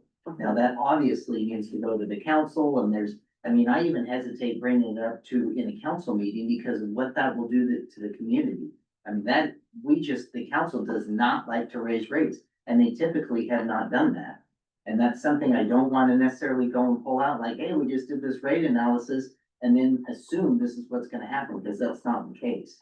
But we do have to have a better idea of where we are for future, and how to help with growth, and how to help with big things. The city just did how many $1 million bond, and if West Glen believes that's not gonna be connected, all the citizens in Boardman are paying for a bond to supply clean, fresh water, so that's just trying to be fair. Here's something else, to take on what Brandon's saying, and, it's probably more indicative of like system development charges. A governing body has an engineer that does studies, SDCs, rate studies. They can come back and too often, and they've done it in Eastern Oregon, Boardman's done it, Oregon's done it. They'll come in and establish a lower rate, contrary to what legal counsel or an engineer does, and they come up with another one. So if there's a rate study and the council has not dropped the gavel on that, it's not in stone, and they can reduce that based on, regardless of what the rate study says.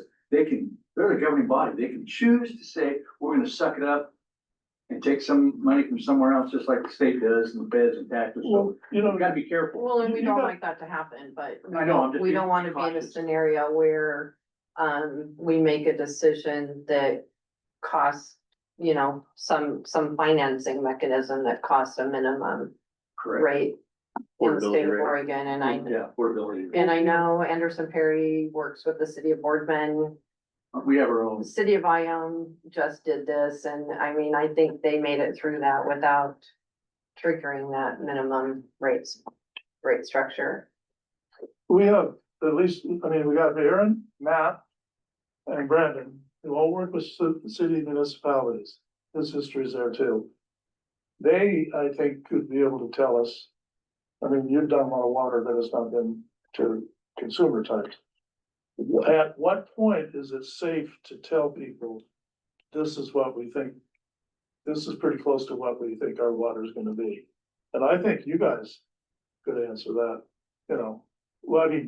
is that fair to say? Well, and it depends on how you're gonna hook up to the system, so. That's what I mean. Yeah, That's exactly what I'm and saying. that's like, it's still so young in this process. Yes. Like, are we just sticking a pipe out and say, hey, have at it, we're just supplying you water? Or are we saying, hey, we're taking over the piping, cause then we have to have money in order to, you know, do the, O&M and all that. yeah, all the time of the materials and upgrades and all that stuff. I mean, Well, that's my exact Yeah. point, Brandon, is Yeah, it's not you easy. have to tell us, at what point would you set the water rate?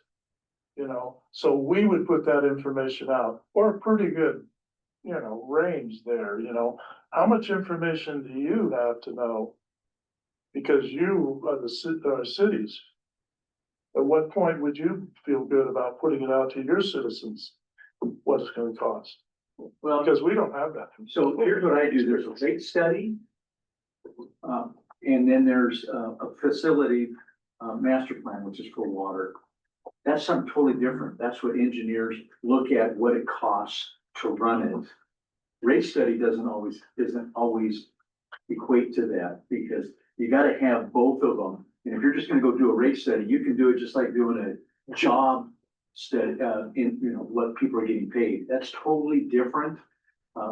There needs to be a clear, I don't know where Boardman's at on that. I think they did one, a facility master plan. it's a pretty in-depth rate. So you gotta have both of those, and sometimes you gotta be a rocket scientist to figure it out. Engineers know how to do that. It's hard, but it comes back to what's the governing body eventually make their determination. And also, your knowledge would tell, what's a safe range to say it's going to be between this and this? You can't do that. Every Well, municipality is different. it could be, as long as it's small enough. You know, Well, it could be for the West Glen neighborhood. It's gonna be a lot harder to do that with.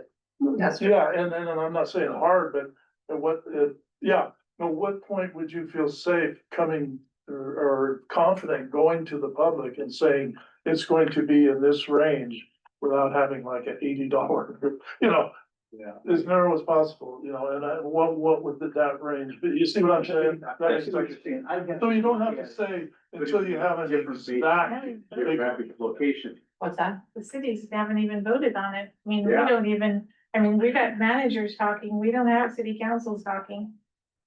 Yeah, they're the governing body. So. That was part of the big discussion was Yeah.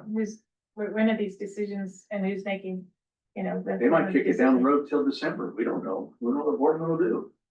And it's a council. Yeah, And as far as telling West Glen or any other group, it's once the, whatever contracted agreement is made between either the CWC or the county and the city, on delivery of that water. So however that's gonna impact if we're, you know, and those are, that's a wide range of options. Understood, but you know, to sit there and tell them that, they just want, you do that internally and then you have a point, you say, we don't know yet. Yeah. We're still working on it. Mhm. And then when you are confident that you have a range, then all of us go out Of course. at the same time. So you don't tell them how you're making the sausage or the city. You just show them the finish. This is what we think. We're confident. Can I say something? I think it's too early, but I think before long, when we get those figures out, you need to change and start doing a proactive thing about how much this is saving you. This is what we're doing for you, because you need to make sure that they don't think you're just pounding them.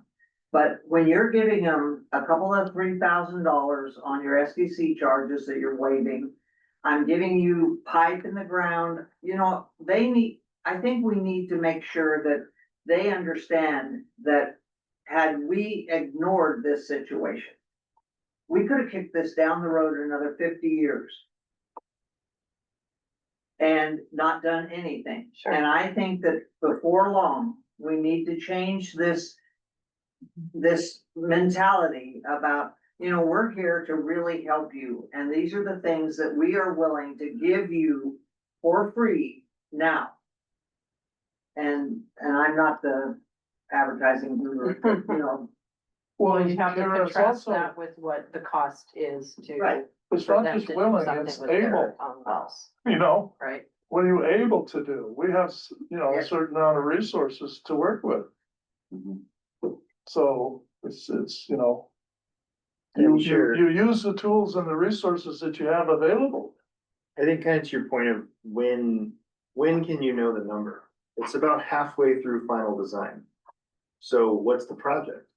You gotta figure that out. And then to define the rate, it's operation, maintenance and replacement, it's debt. Are you taking out a loan to build this? Who bears the debt? In the case of Boardman, it's the bond as well. And then it's also the cost of the water.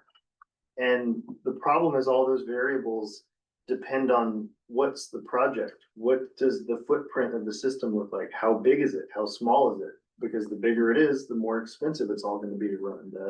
You know, how many water meters? Are they radio read water meters? Do they have to, do you have to go run by them in a truck and look at them manually? All those kind of things are what defines that cost of water, but it's really hard. I don't know the scope of the rate study, but I don't assume it's super detailed on future possible connections, or is it? Yeah. It is? Yeah. Okay. But are you factoring in like, debt service from like additional loans to maybe pay for some of that? I know it takes into account the bond rate, Okay, so existing debt, Yeah. but not any new proposed. and that would be a good question. So then you're stuck in a position, and that's why I wanted to bring this up is, you know, if the kind of existing situation gets messaged, but you're not factoring in any new proposed debt, you're cutting yourself off from ever bringing that up again. Yeah, You know, exactly. because if there's gonna be maybe $10-15 a month, that's gonna be debt service Yeah. for 30 years. Be careful what you cut yourself off. Yeah, you don't wanna. By going, disallow yourself. by shooting too early. Right. So we can learn from some other places in the state that have done this. And obviously the one closest is Umatilla, but I know that there's a couple in Southwest Oregon as well. And I think, Karen, I think you're right. The message is very important to figure out how to say, you know, this isn't, we're the government, we're here to help. It's, we truly want you to have the safest, most cost-effective way to save drinking water. And didn't it take, I mean, the residents in whatever city, Power City, it took them years to come to the table. It was not just all of a sudden, and they had like zero water, right? It was like Yeah, that- horrible water. that- Yeah, and basically they were not gonna be able to repair their system and they said, whatever, we'll deal with it. And didn't Yes. really wanna do that. And then the city had to truck them water for a few summers. And then they said, and luckily that critical event happened before we surveyed everyone to ask them if they wanted to hook up. So that obviously pushed everyone in that direction because, you know, it's not sustainable. Yeah, this is not like the city of Boardman saying, hey, we're trying to go get more water users. What can we do to force people in? Not at all. And they actually annexed into the city. There's a choice. Annexed, yeah. I think they have. I It's can't been a remember long time. exactly. Didn't they been a put like an while. overlay zone on it? There or is a something? special Yes, zone, that Special zone on it. special livestock zone. If Yeah, they that was the big setback there is, the property owners, a lot of them had cattle. And the city didn't have a zone, so we put together an overlay zone, so they said you can have your critters here. Just in that one neighborhood, it didn't apply to the rest of the city, there was a term limit on that, like when property owner sells or something like that, but it just goes to show you that one neighborhood is one neighborhood, you see one neighborhood, you see one neighborhood, not everybody in that neighborhood wants the same thing, and it takes a long time to get there, but But that zoning wouldn't have been required if they weren't.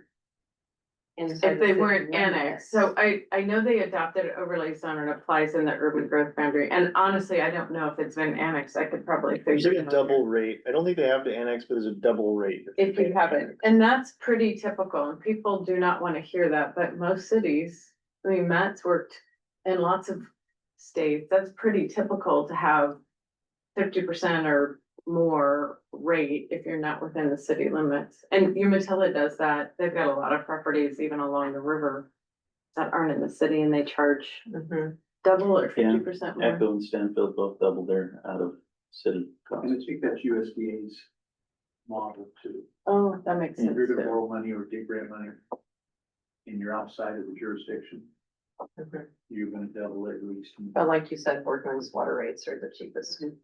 Well, and it's also, I mean, USDA also looks at that, so does. Water resources as a way to encourage water conservation, so you're not subsidizing people wasting water. I mean, people don't wanna hear that either, because they wanna turn on their own pump and water as much as they want. And if you're in a city, you pay more. And the state and federal government don't wanna be subsidizing a city that is artificially holding rates really low. So there's a lot of selling points to package it all. And that's actually where I think this group and Rev and the work Matt's doing with West Glen is different than the work Ronan's doing with the research project. That I got distracted, but that graphic that you've seen around the county, it's a blue table with all these bubbles that showed all the different water quality initiatives Morrow County's working on.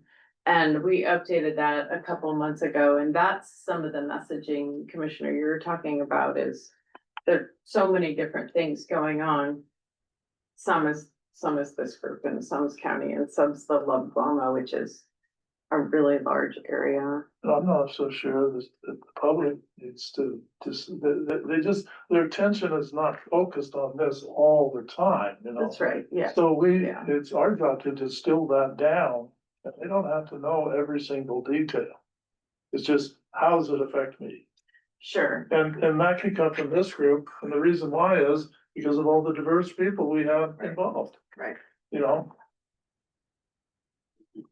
And we can, that could be one, in my mind, you guys might not agree, I think that could be one of our really, really good, because it is to be the ones that put out the authentic message. Mhm, If you want the message, mhm. where we're at, what's going on, comes from here.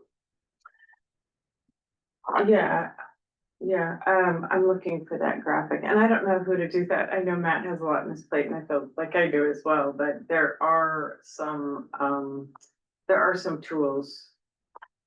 I'm just sharing, maybe that graphic wasn't the best graphic, but it was, Ronan probably has it more handy than I do, because I'm not connected to our S drive, but it is a graphic that you could send to the newspaper along with a narrative or an editorial that says this is what we're doing right now. And by the way, I don't want to say something negative while we're promoting what we're doing here, but Umatilla County is taking no initiative to provide water at all. The county is not. The city of Umatilla and Hermiston are very amenable. Umatilla, I think sounds like from our meeting last week, a lot more accommodating and not charging extra huge surcharges, but Hermiston's pretty hard line about it. They're trying to develop their regional water system and it's in a much different situation. And I think a message to, it wouldn't be a one and done message, but I think a message from this group, I'd like your idea a lot, Commissioner, but just that we don't have answers to everything, but we're trying. And here's some nice things that that we're doing. We're in uncharted territory here. For sure. I mean, we don't have a model or Right. to follow, so, to me, I think we're doing pretty good, Mhm. not having a, putting all these things together and going forward into territory that none of us have been through. There are very few counties. Well, who I really- mean, our city, Mhm. and that's a good sampling, so you kind of grab what you can from there, but on a scale like we are with all the different, the public water systems, the outlying areas, all these things, it's, yeah, anyway. Question, Nick was picking on me earlier about, my age and being one of those baby boomers, that took up social security and Nick and Matt get close. But Lisa said something about messaging and all that, and I'm trying to get my head around it, so Nick might be that age group that there's a lot of them that are doing YouTube videos, really fast sound bites. Cities all over and counties and their PIOs, and they just continue, and somebody does that, and we create a whole lot of these posters and all that, trash them, they hit the trash can. But these YouTubes, and you link them to websites. TikToks. TikTok. I'll tell you TikTok, what, you're way out of date with. What? TikTok and It's Instagram. TikTok. I know, but I mean, but you can, the TikTok, but there's still people like in West Glen and around Oregon that would do YouTubes, and they're small. State of Oregon does a whole lot of them in ODOT and the governor's office. They've just been blasting stuff, whether you agree or disagree, but it has been informative of getting the message out. Yeah. Same thing over, and they're getting points. I don't know how you would do Okay. that. Yeah, is, anybody want to talk more on this? or- I would just say, I mean, I love the idea and I'm sitting on my hands, so I don't volunteer to do it, but I'm glad we're having the discussion and maybe next we can all think about how and who and what messaging, but it needs to be multimedia. Yeah. I mean, lots of my generation still reads the newspaper. And I we do. also, yeah, we Not get yet. the old fashioned print kind and pay for it to come in the mail. Used to work. And I think a lot of people use, it's generational. So I think whatever messaging, it needs to be multimedia. That's why part of the research project that Ron is leading, we have, I can't remember how much of our budget is for outreach and communication.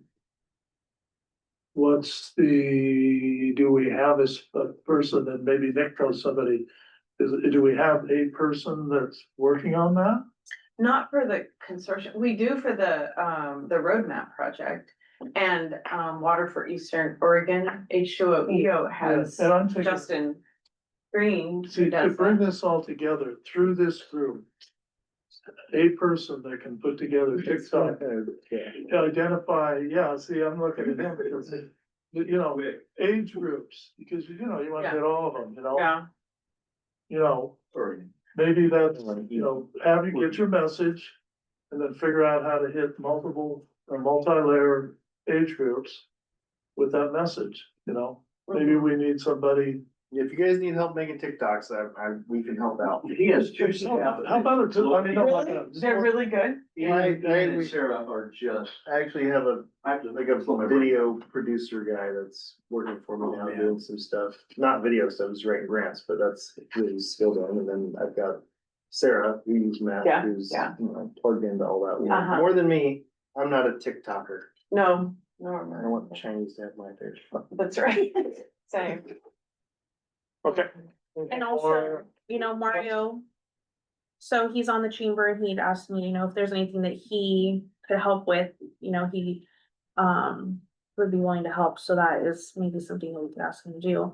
And like you had brought up about needing to build trust, I think really just getting more information out is gonna help build that trust because they're not seeing the information that we're trying to give them. Maybe they don't know how to access it. Maybe we're not translating it over correctly, but it's just not getting into their hands. So we can talk all we want, but if they're not seeing that information and the facts, you know, it's not gonna go Who are anywhere. gonna pay to do that though? Yeah. Well, I think that's right, Lisa, cause, I mean, again, I think that I'm so glad you raised the topic today and we need to think about it and we might not make a decision, but asking someone for a favor is a great idea, but that's usually a one and done. Yeah. And there are lots of people who make this their business, you Mhm. know? Right. Well, Mario's is a business. Absolutely. Oh, he does that. And That is he's in his- Boardman, yeah. yeah. Oh, that's a great option right there. Yeah, thanks for sharing that. Mhm. I mean, you probably want a spokesperson or two people, one who speaks Spanish, one who speaks English, or somebody bilingual. Sure. And then you could do little documentary shorts, you know, a monthly update, just here's what we're working on, 2 minutes, and you could have some quick TikTok stuff, put it out, you know, short little videos, 15, 30 seconds, longer stuff. The shorter stuff can link to the longer stuff. Is there anybody local that does that? That's what Mario does. Yeah, I thought that's what she was saying, but I didn't know if exactly what you were talking. Well, He does a lot of stuff for the chamber. All of their videos come from him. could he come to our meeting and talk to us? I could talk to him. We have I a mean, we have chamber meeting operating tomorrow capital morning, and so I could ask we could him. use some, you know, some new ideas on I can ask him messaging. tomorrow. I mean, if that's okay with you guys. Yeah. You know, Mhm. So when are you gonna ask the cities to be at the table? Cities are at the table right now, Karen. No, I swore I wasn't gonna talk. But it just seems to me like that Mr. Hammond and, We're advisors, they're the board. We Okay. have advisory committee members from each community. so who's the advisory for the city of Boardman? Huh? Mike Lee's, Is he here? He's online. his computer died. He was online. He was on for, Okay. And we have those from Erie. I believe she was there. Okay. And yeah, Barb uh, Phillips is online Make too. sure everybody gets going here, so if not, anything else on that topic, then I guess we'll go on to see our managing director discussion points. Matt, that's all yours. 1, 2, 3, 4 items. Oh, can I just answer Caleb's question really fast? He sent a message asking where folks can find the recordings of our meetings. We have them on YouTube, on the Morrow County YouTube channel. There is a specific playlist for consortium meetings. And that link's on the website too also. The link is on the county website and I will make sure I get that shared for everybody. I'll try to post it tomorrow.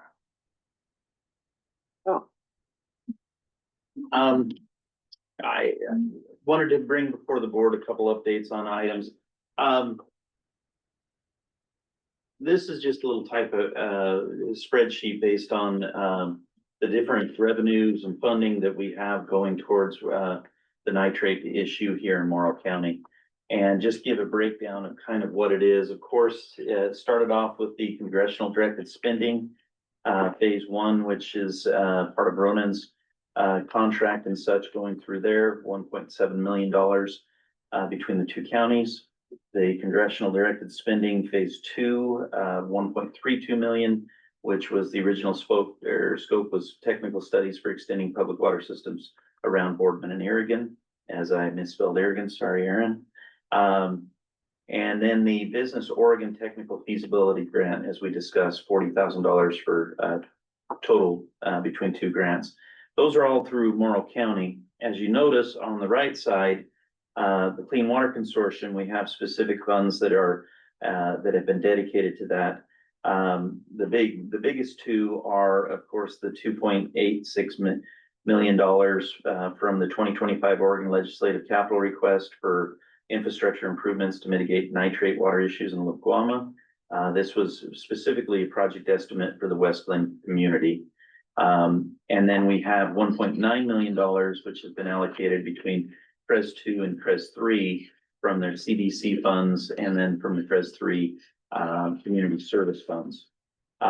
We also have the Port SCP fine distribution. We don't have that finalized on that amount, so I'd have that TBD.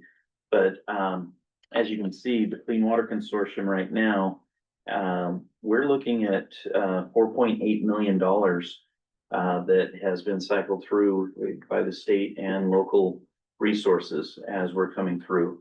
And so that's where we're gearing up for some major projects. Of course, the $120,000 from the partnership between the port and the county will be an annual amount that's going through. And as you see right there, that actually dwarfs with what we've received from the EPA. So this is starting to get rolling, and we want to make sure that as we go through and start putting these into effect, we position ourselves for more additional monies and additional funds, and how these amounts tie into some of the programs that Nick's presenting and as we take care of.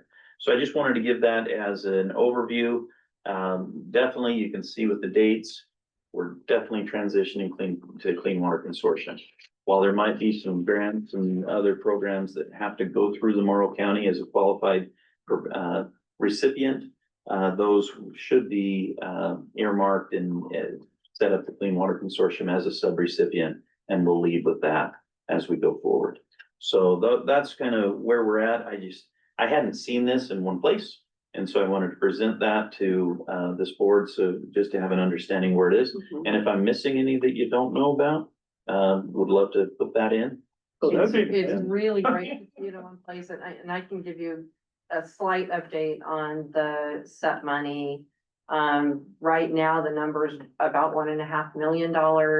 However, the last report that we had from OHA was through March 31.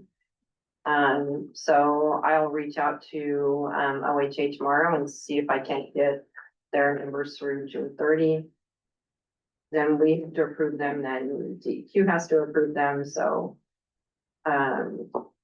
We'll just see where that's at, and I'd like to get that money into use as soon as possible. So is some of that money going to drinking water, bottled water type? Some of the money that OHA has a From whole our- list of what, no, SCP? no. No? Well, anything that we sent to OHA is going to whatever is part of your in there. But they're Percentage. giving us the balance? Is that what you're saying? So where would they be getting the money for the clean drinking water? It's money that we've already paid, Right, money we've already paid. yes. So the 581 is clear. That's coming back to us.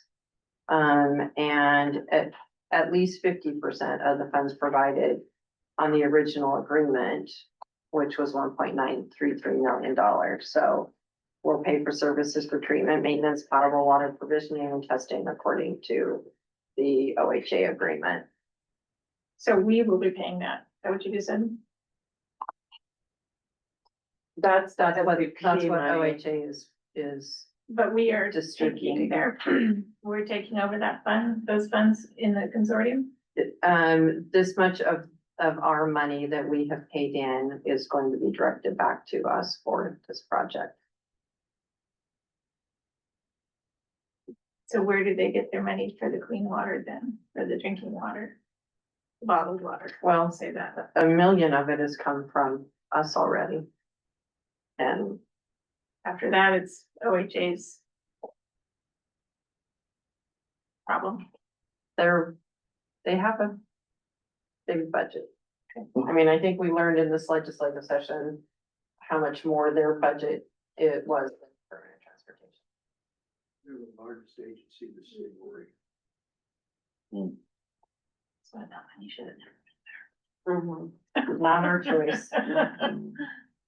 So again, while we've been formalized and established for about 7 months now, we're definitely doing that trend and making sure that this is the body for project solutions as we go forward. So any questions on that or other comments?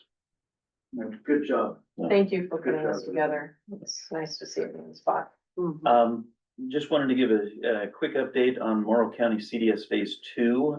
That has been approved by the EPA and the congressional entities.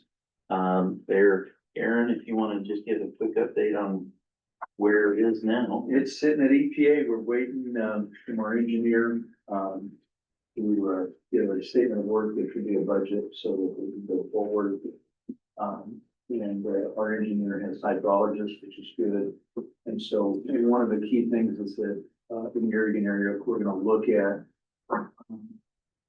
is, 2 test wells, so that it'll be at 2 different locations so that we can look at.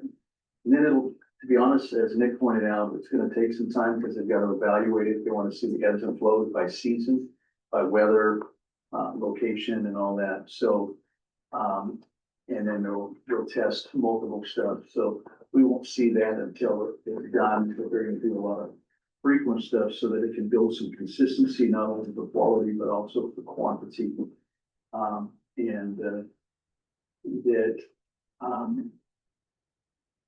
Doing a test well, is the easiest thing, so we don't have to get hit with a quote unquote NEPA study right away, because you can do a test well. And then hopefully pray like crazy and then get it in the right location so that it can be, in the future, be perfected. Made permanent. Made permanent. Made permanent, and then that'll come out through the design and all that. One of the things that, last time when I encountered is if there's not a treatment facility, it would be a filtering system to remove particles or particulates. Right now, we have that in the ground, and to make it more effective is get it above ground. To do that, Ford is probably the leader in the region, is you're constantly battling well issues. And we want to open it up so it doesn't have so much screens filter down in around the pump head and the well lining, because it makes it restricting, it's hard. You can get it up above, then you can change the media, and manage it so you don't have to, see, good wells, cut in half because it's clogged up, and that's where we're at now. And they're running too high a capacity, for what the capability of permits to be. One thing I want to let people know is so that there's people, even on my council, have a concept. Well, you got permits, you can go drill a well into basalt. No, we can't. We have alluvial permits. You can't cross those over. Now, it would be nice if somebody could get a nice basalt. But those are few and far between. That's on a system, whether it's a private, district or municipality or even port, you're stuck with the permits you have.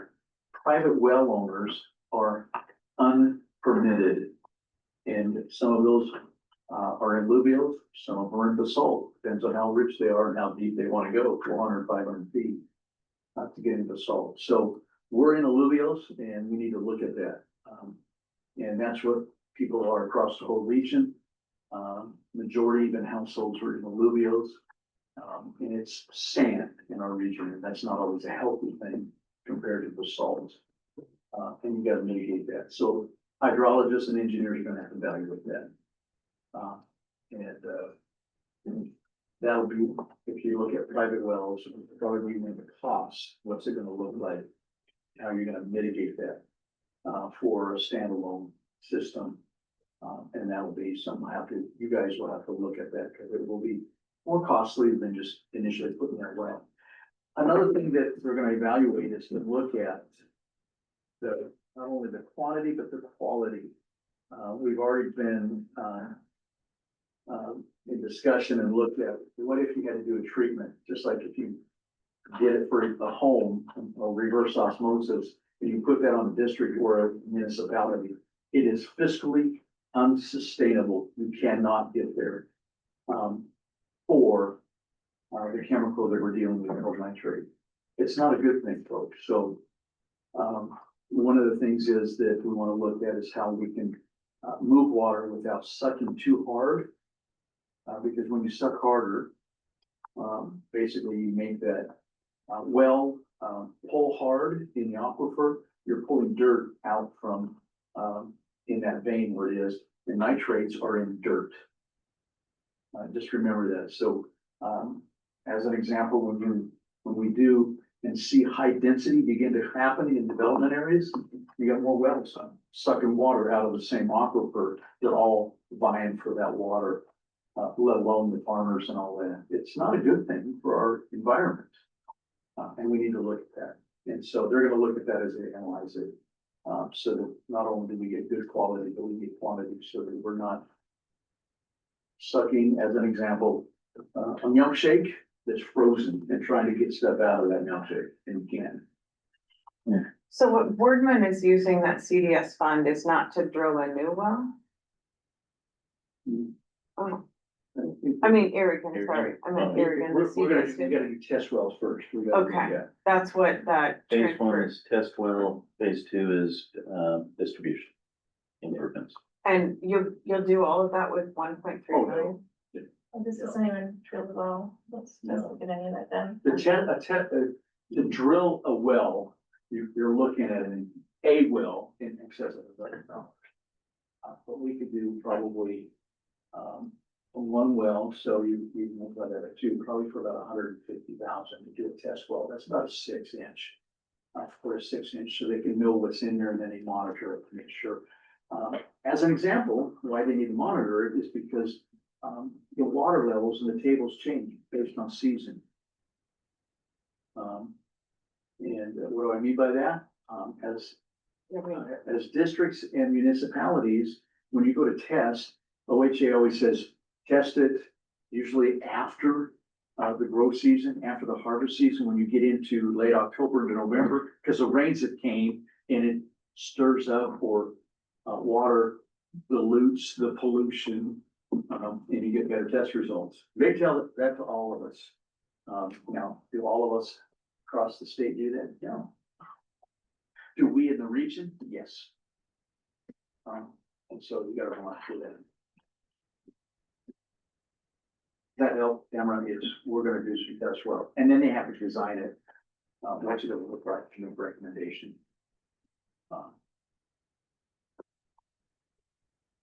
So to go back to your question, we aren't doing a well for that, we're doing a test well. So that's I haven't practically seen the this. scope of work, I Yeah. just saw the We haven't MOA. either. We Oh, haven't either, okay. they gotta have it by Friday, we told them. Okay, okay. So, Now, we're wagering on that. I hope I'm right. Aaron and I had our ideas, but the hydrogeologists and engineers are trying to let them, come up with the plan. And they're gonna. Who's doing that, JB? JB and JV, and then they've got. geoscience. The geoscience. One of the things that, as an example, to put in the statement of work that I've asked for, so it's consistent not only for the WAMA, but for the consortium, all of us, is to come up with a methodology of how you get ready to do your testing for nitrate. As an example, there's some people that go put a bottle right under a water spigot or whatever and turn it on and say, I got water. You gotta do some purging. That might be 15 minutes, 20 minutes. You let it run before you test. Some people don't. And I've asked them, you guys are the scientists, you guys are the experts. What would be the average so we can all have that one message? It's not inconsistent. There's a whole lot more they're gonna do in that, but I'm not gonna go into detail because they're creating scope of work. And obviously, you're already having conversations with your city council about this well and providing water We've outside been of your looking for over boundaries. 7 years in the CIP that we want, to. I don't think you heard And me we say had that. unfunded to do a test well, so we needed to do something different because we needed to get smarter. Nitrate in the area is expedited. No, Aaron, my question was outside of the city limits. Are you having conversations with your Yes, they're council aware. They're about aware. providing water outside of? It's your actually a limits? condition of the MOA between the Okay. county and the Yeah. city. And so they're aware of that. Okay, all right, They know it's gonna be some multiple steps, okay, and we're trying to get there. because you're just gonna be a little bit behind. Portland. And so what we're also doing separately is that we're gonna do a master plan and feasibility in SDC separately. I'm applying for that separately, like part of this project, so that we can get that done soon faster. Yes. So will all of these charges that are going to Irrigan, the well, once the well is, that those will be added to the 17 million onto that rates, the study that you did, Nick, right? So is that something that the consortium is going to continue to fund or look for funding?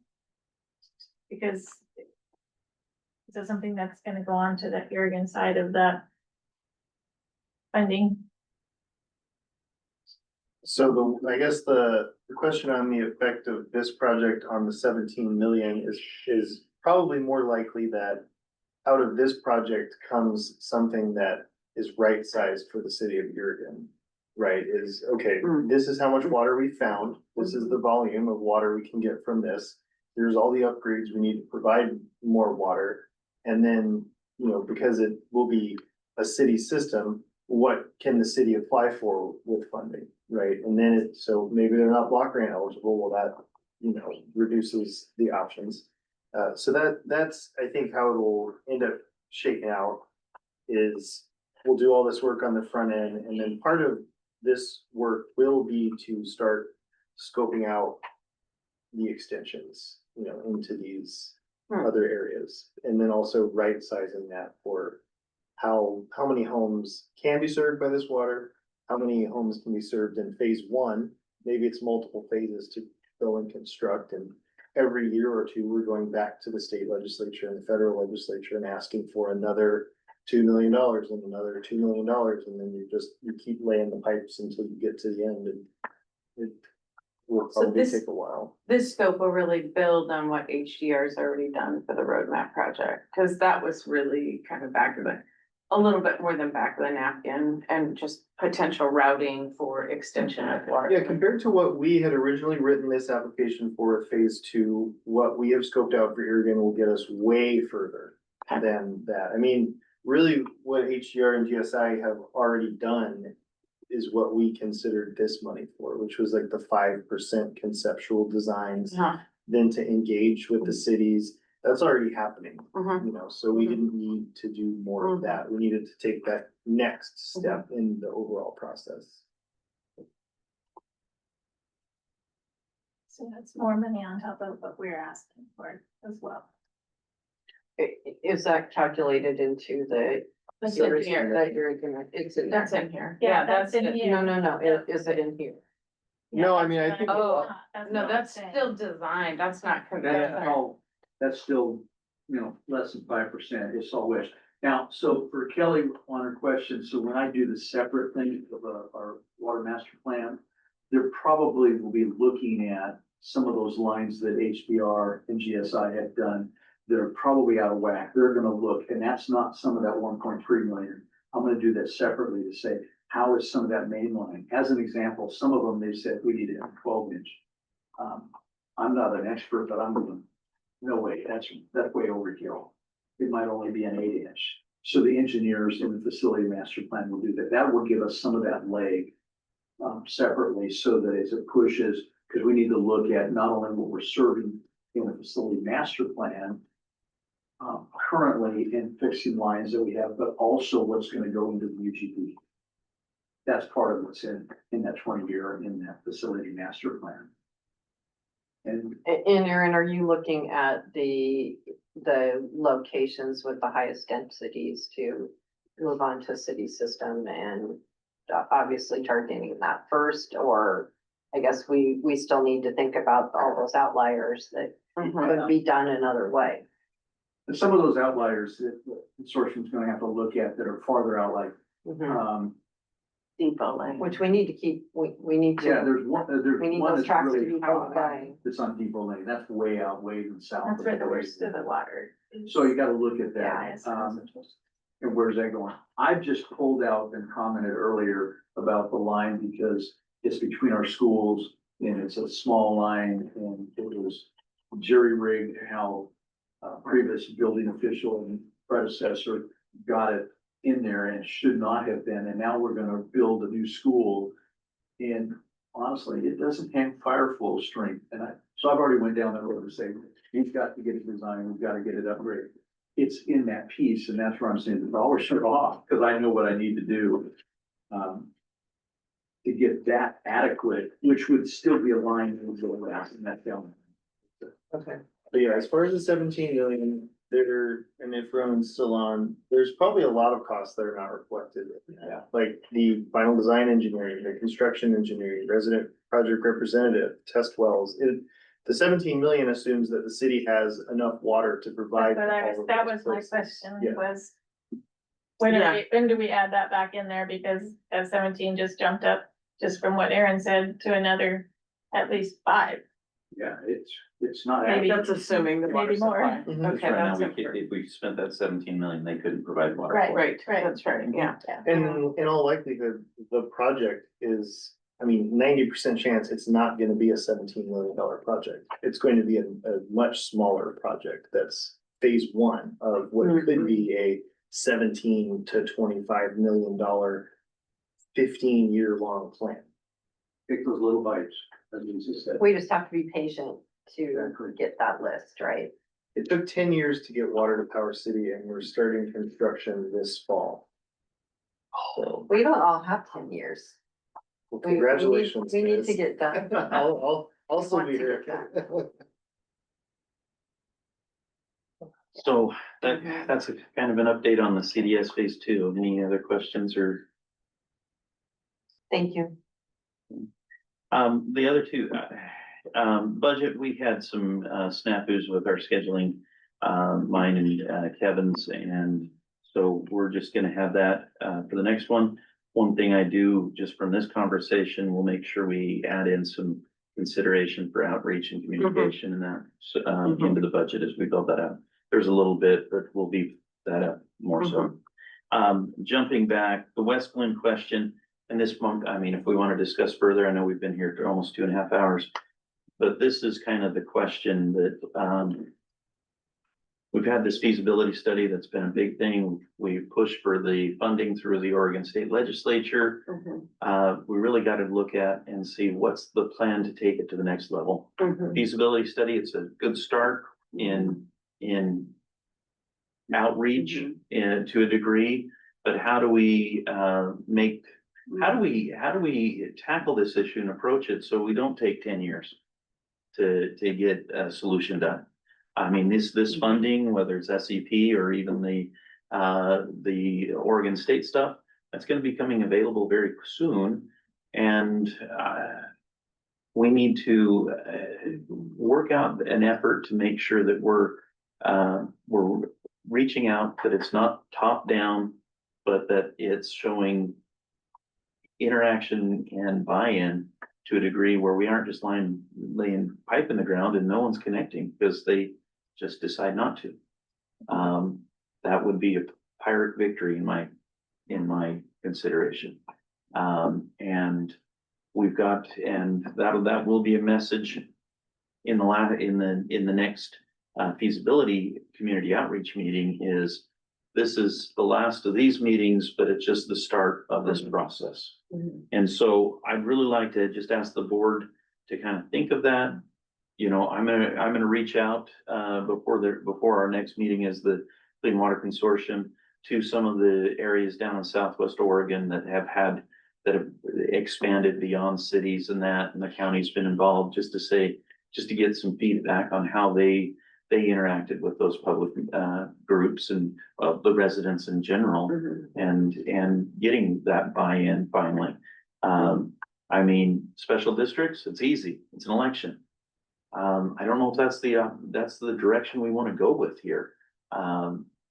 It could be, but it might be easier to kind of soft serve it and go in and say, okay, we got 50% are gonna connect. Is that good enough to justify the project? And so those are some questions that since this board has that money, that we'll be needing to making some of those decisions on.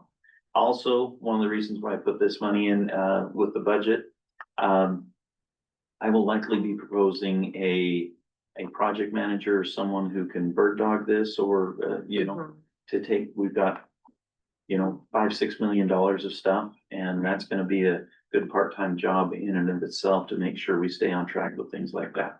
And whether that's a consultant engineer or someone that we have a contract with to help track these and keep pushing them, that's something that I would like to include on that will help with the next step, moving past the feasibility study.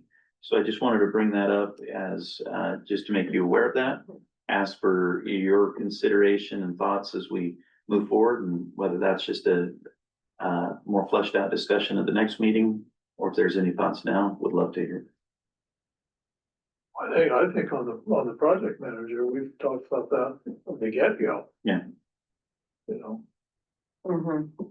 we, so It could easily be a full-time job because it's, it makes a difference, I think, how you write the job description, Sure. I mean, it could be a contract for somebody. Yeah, But, because, we want Matt there involved. Because he's, what his skills are, but we need somebody to do the, It's kind of grown on me, It's not your project. but, it's not. It doesn't bring home big, let's say that, it currently is. But I really enjoy it, but I see as we get this money coming, and I really enjoyed participating down in the state legislature and that with Ryan, but we will need someone who's sitting here and coordinating the Ryans, the others, and bird dogging the projects a little bit. Is that something that, TSI might have some thoughts on, or is that something that you're gonna go out and? I haven't brought it up to Ronan and Nick. That's one thing that I'd just like to discuss with them as we look forward, Yeah. but I wanted to bring it up with the board first. Well, those two have so much experience in this type of thing, is they might have somebody that's floating around there looking for a job, huh? I'd highly recommend, your engineers be your project managers. Or I feel like they just do, in my experience, the best job with these. That's kind of what I was thinking from the get-go, is have them there, because, and to me, and that it all, like I said, it goes back to the job description. Are you going to keep handling the outreach to communities? Or is that a project manager?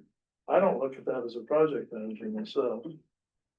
But do you maybe you do? Well, Hey, you don't wanna take I away do too enjoy much, that. leave yourself I something know. to do. I do enjoy that, but at the same time, I mean, this is the board that makes those decisions, and so, if we wanted someone dedicated, I mean, I will always be involved in it because I, grown to be passionate about it. I think it's a huge issue for a significant portion of our county, and we need to push it. And so whether I have the title or not, I anticipate to be fully involved, just as I have the two city managers sitting here on the sidelines in whatever capacity. What's the board's thought is, do we want to maybe get with Nick and Ronan and draw up a job description on what a project manager would look like? I think we're talking Leave the about rest two of that? I think we are talking about two different things. Yeah, Yeah, like we need a, Yeah. like a general manager, and then those projects would be a project manager, which would go to oh, engineers. each project. The managing director of the that. consortium, but And then the project project manager for manager, right. construction projects Yeah. is separate. Okay, Yeah. okay, Yeah. okay, so managing director. Mhm. Yeah. Yeah, no, I Yeah. always envisioned that, but I didn't know if the project manager would be a continuing one or Mm. specific to each Each project. project, I think. Yeah. Mhm. Yeah, it gets tricky where you have like JUB working for Erie and Anderson Perry working for Boardman. And they're probably the best to manage those construction projects, but then you're right, that next level of the consortium coordinating with all of those people. Depending on how much is going on, could be a lot at once or not, there's gonna be some ebbs and flows, it's gonna be super busy sometimes, sometimes you're just waiting. What point do you bring in a project manager when you have an engineering, a study on the table? Yeah, like typically the engineering firm has their own project manager that is running the whole project, and it's like the contact who then, So that kind would go of with. spiders out to the rest of their team and the city and. Okay, so then that's taken care of, then we don't have to. Right. I mean, okay, Yeah, that would be But like, not- you put out your RFP and that would include a project manager for that project. or he says like, it's already included in the project. For most projects, the engineer is gonna have even a dedicated task, project management, and it's gonna be through the life of the system. But there may be a position for someone to take over some of the stuff that Matt's doing, right? Mhm. Of the coordinating with all these different bodies and as things start moving. Have you seen a position like that before? I haven't seen a consortium like this before. No, Yeah. yeah, I know that. No, I mean, Kind of. something where we might, if, that we might make up, because I think you have to start with the job description, Mhm. because that, rather than just say, let's just get somebody to do something. Hey, help you guys, so, reach out, Matt and Nick. Engineer firms have a project manager, and they have a job description. And then when they do a project, when they're putting a shovel on the ground, then they will call it either an inspector or a superintendent, but that manager is over multiple under that engineer. Just like that, we have one, and then in Erie and in Umatilla has the same engineer. They have a project manager. And then they have inspectors that come Right, through. and I think what we're talking- They're part of that project, so they, Yeah, but those- those ebb and I flow. think what we're talking about here is between Matt and Yeah, I that. know, so Yeah. you could go, the engineer firm should have that job I description for don't the think project. so. manager. I think we need to make our own job description for Yeah. what Matt is doing. Well, they'll give, that's not a exact. project engineer. That's right, it's not an engineering job. Just the manager. You want to talk about Nick? Management. Cliff does it. Who amongst us here would wanna try to come up with something like that? Well, I mean, I think we could use a template that we have at the county or the port. Matt just needs to list out all these things he's been doing and And things like the that we price manager, we have that. parse out. things. Description, that they manage this and they do this and they. It's just like. That description, we have a project manager on our staff. But this is really the director of the consortium. this is not the our director of the project consortium. manager. Yeah. And it would carry over from one project, Yeah, but If it's that's all right, yeah. if or multiple projects at one time. I could propose working with Lisa and kind of working through some things and looking at some other options, and then we can bring that for consideration of the board in the future. If that's okay, Lisa. However, we go on it, I would hope we look, semi-locally. Because they know the culture, they know the people. If you bring in somebody from Portland, Seattle, I just, I don't think we need to hire an FTE. I think it's a contract position and I think that. opens up no, your it's not an options. FTE, it's just when you let the contract in. I just think because there's so much human interaction. Mhm. That there needs to be somebody It's similar to what from the region. Justin Green is doing for H2OEO, really. I mean, a little bit different missions, but. Yeah. Yeah, done that way, yeah, okay. Okay, we'll think about it. Okay. So I got that, That's all I have. Thank you. what we got? Okay, other business, We passed me dinner time. anybody got anything, public comment? Anybody on Zoom, I don't know how many people we got. Anybody on Zoom wanna make a public comment, raise your hand. Not? Oh. Do we wanna set a meeting now, Matt, or just, one week? Our next meeting would be the 2nd of September, the 2nd of October, so that'd be the 14th, the second Tuesday. That's the night Do you before. think you can have your media guy, do you guys want October the 14th. the media guy she knows to come and talk to us? Yeah. I think so. How do you feel? I put a note to touch base with her on, Based on, Okay. October 2nd is our meeting? I'm sorry, the second Tuesday of October would be the 14th. Yeah. Okay, 14. That's what we, published as our regular meeting. 6 o'clock. Why don't we brainstorm a little bit about that, media TikTok deal, because we might find some other folks. Yeah, as I well. don't think, I mean, it sounds like a really talented person, but we don't wanna, He is, um, but he's very expensive. I mean, he's very professional and expensive. He wouldn't be. The 2-minute TikToks would not be really advantageous to us, probably. He does beautiful videos and communication, so. nice. I do think it's something, it's important for us to get on. It Yeah, is. so I think he would be more like an informative, like YouTube video, like a longer. Yeah. Video. Meeting too. Yeah. I want one more time to talk about the time of our meeting and I wanna move it to 4 o'clock. We again didn't have any more people here From than, the public yeah. is. who's My on the- consideration is for the people on our advisory committee. I can be here. Can you? Okay. I And know. Barb was on. Does 4 o'clock work for you, Barb? Thanks for coming tonight. Oh, no problem. It's been a long one. Yeah. So I've had to skip out every once in a while. 4 o'clock works. I just would take time off of work or go in early. I've got comp time. I'm good. It's not good. Just not good. No. People have to take off It- time for work. And that's what we're going to be asking. I mean, we're asking 2 people out of. I don't have to get off work early.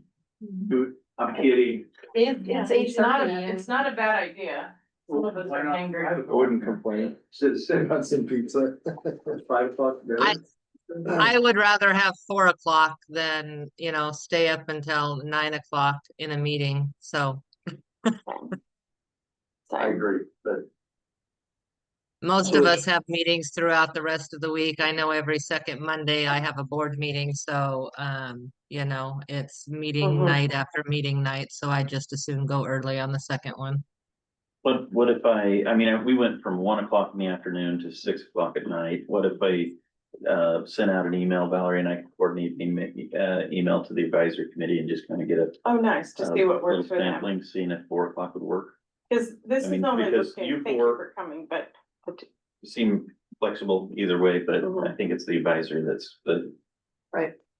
What about saying that there's gonna be pizza? Or yeah. cookies, As long as it's not something. regular. No. But you're also impacting people's ability to have dinner with their family, and maybe that's causing people to not be here. Yeah, that's really Yeah, nice it's a if thought. Valerie and Matt would do that. We have an idea of why those who aren't here to speak for themselves. Yeah, and maybe we need to flush that out a little bit too. Mhm. Are they, you know, did we just ask them and they say yes, or are they actually serious and committed to coming? Mhm. Right. Because if we don't have someone that's serious and committed to coming, then, you know, then Mhm. they need to step down and we'll get someone else. Yeah. Because it's obviously Okay, not working. anything else? Yeah, Alright. we're also moving into winter where roads will get bad, so Yeah. the earlier True, the Barb. better sometimes. Okay, meeting adjourned. Thank you. Thank you. Thanks. Couple things then. Oh.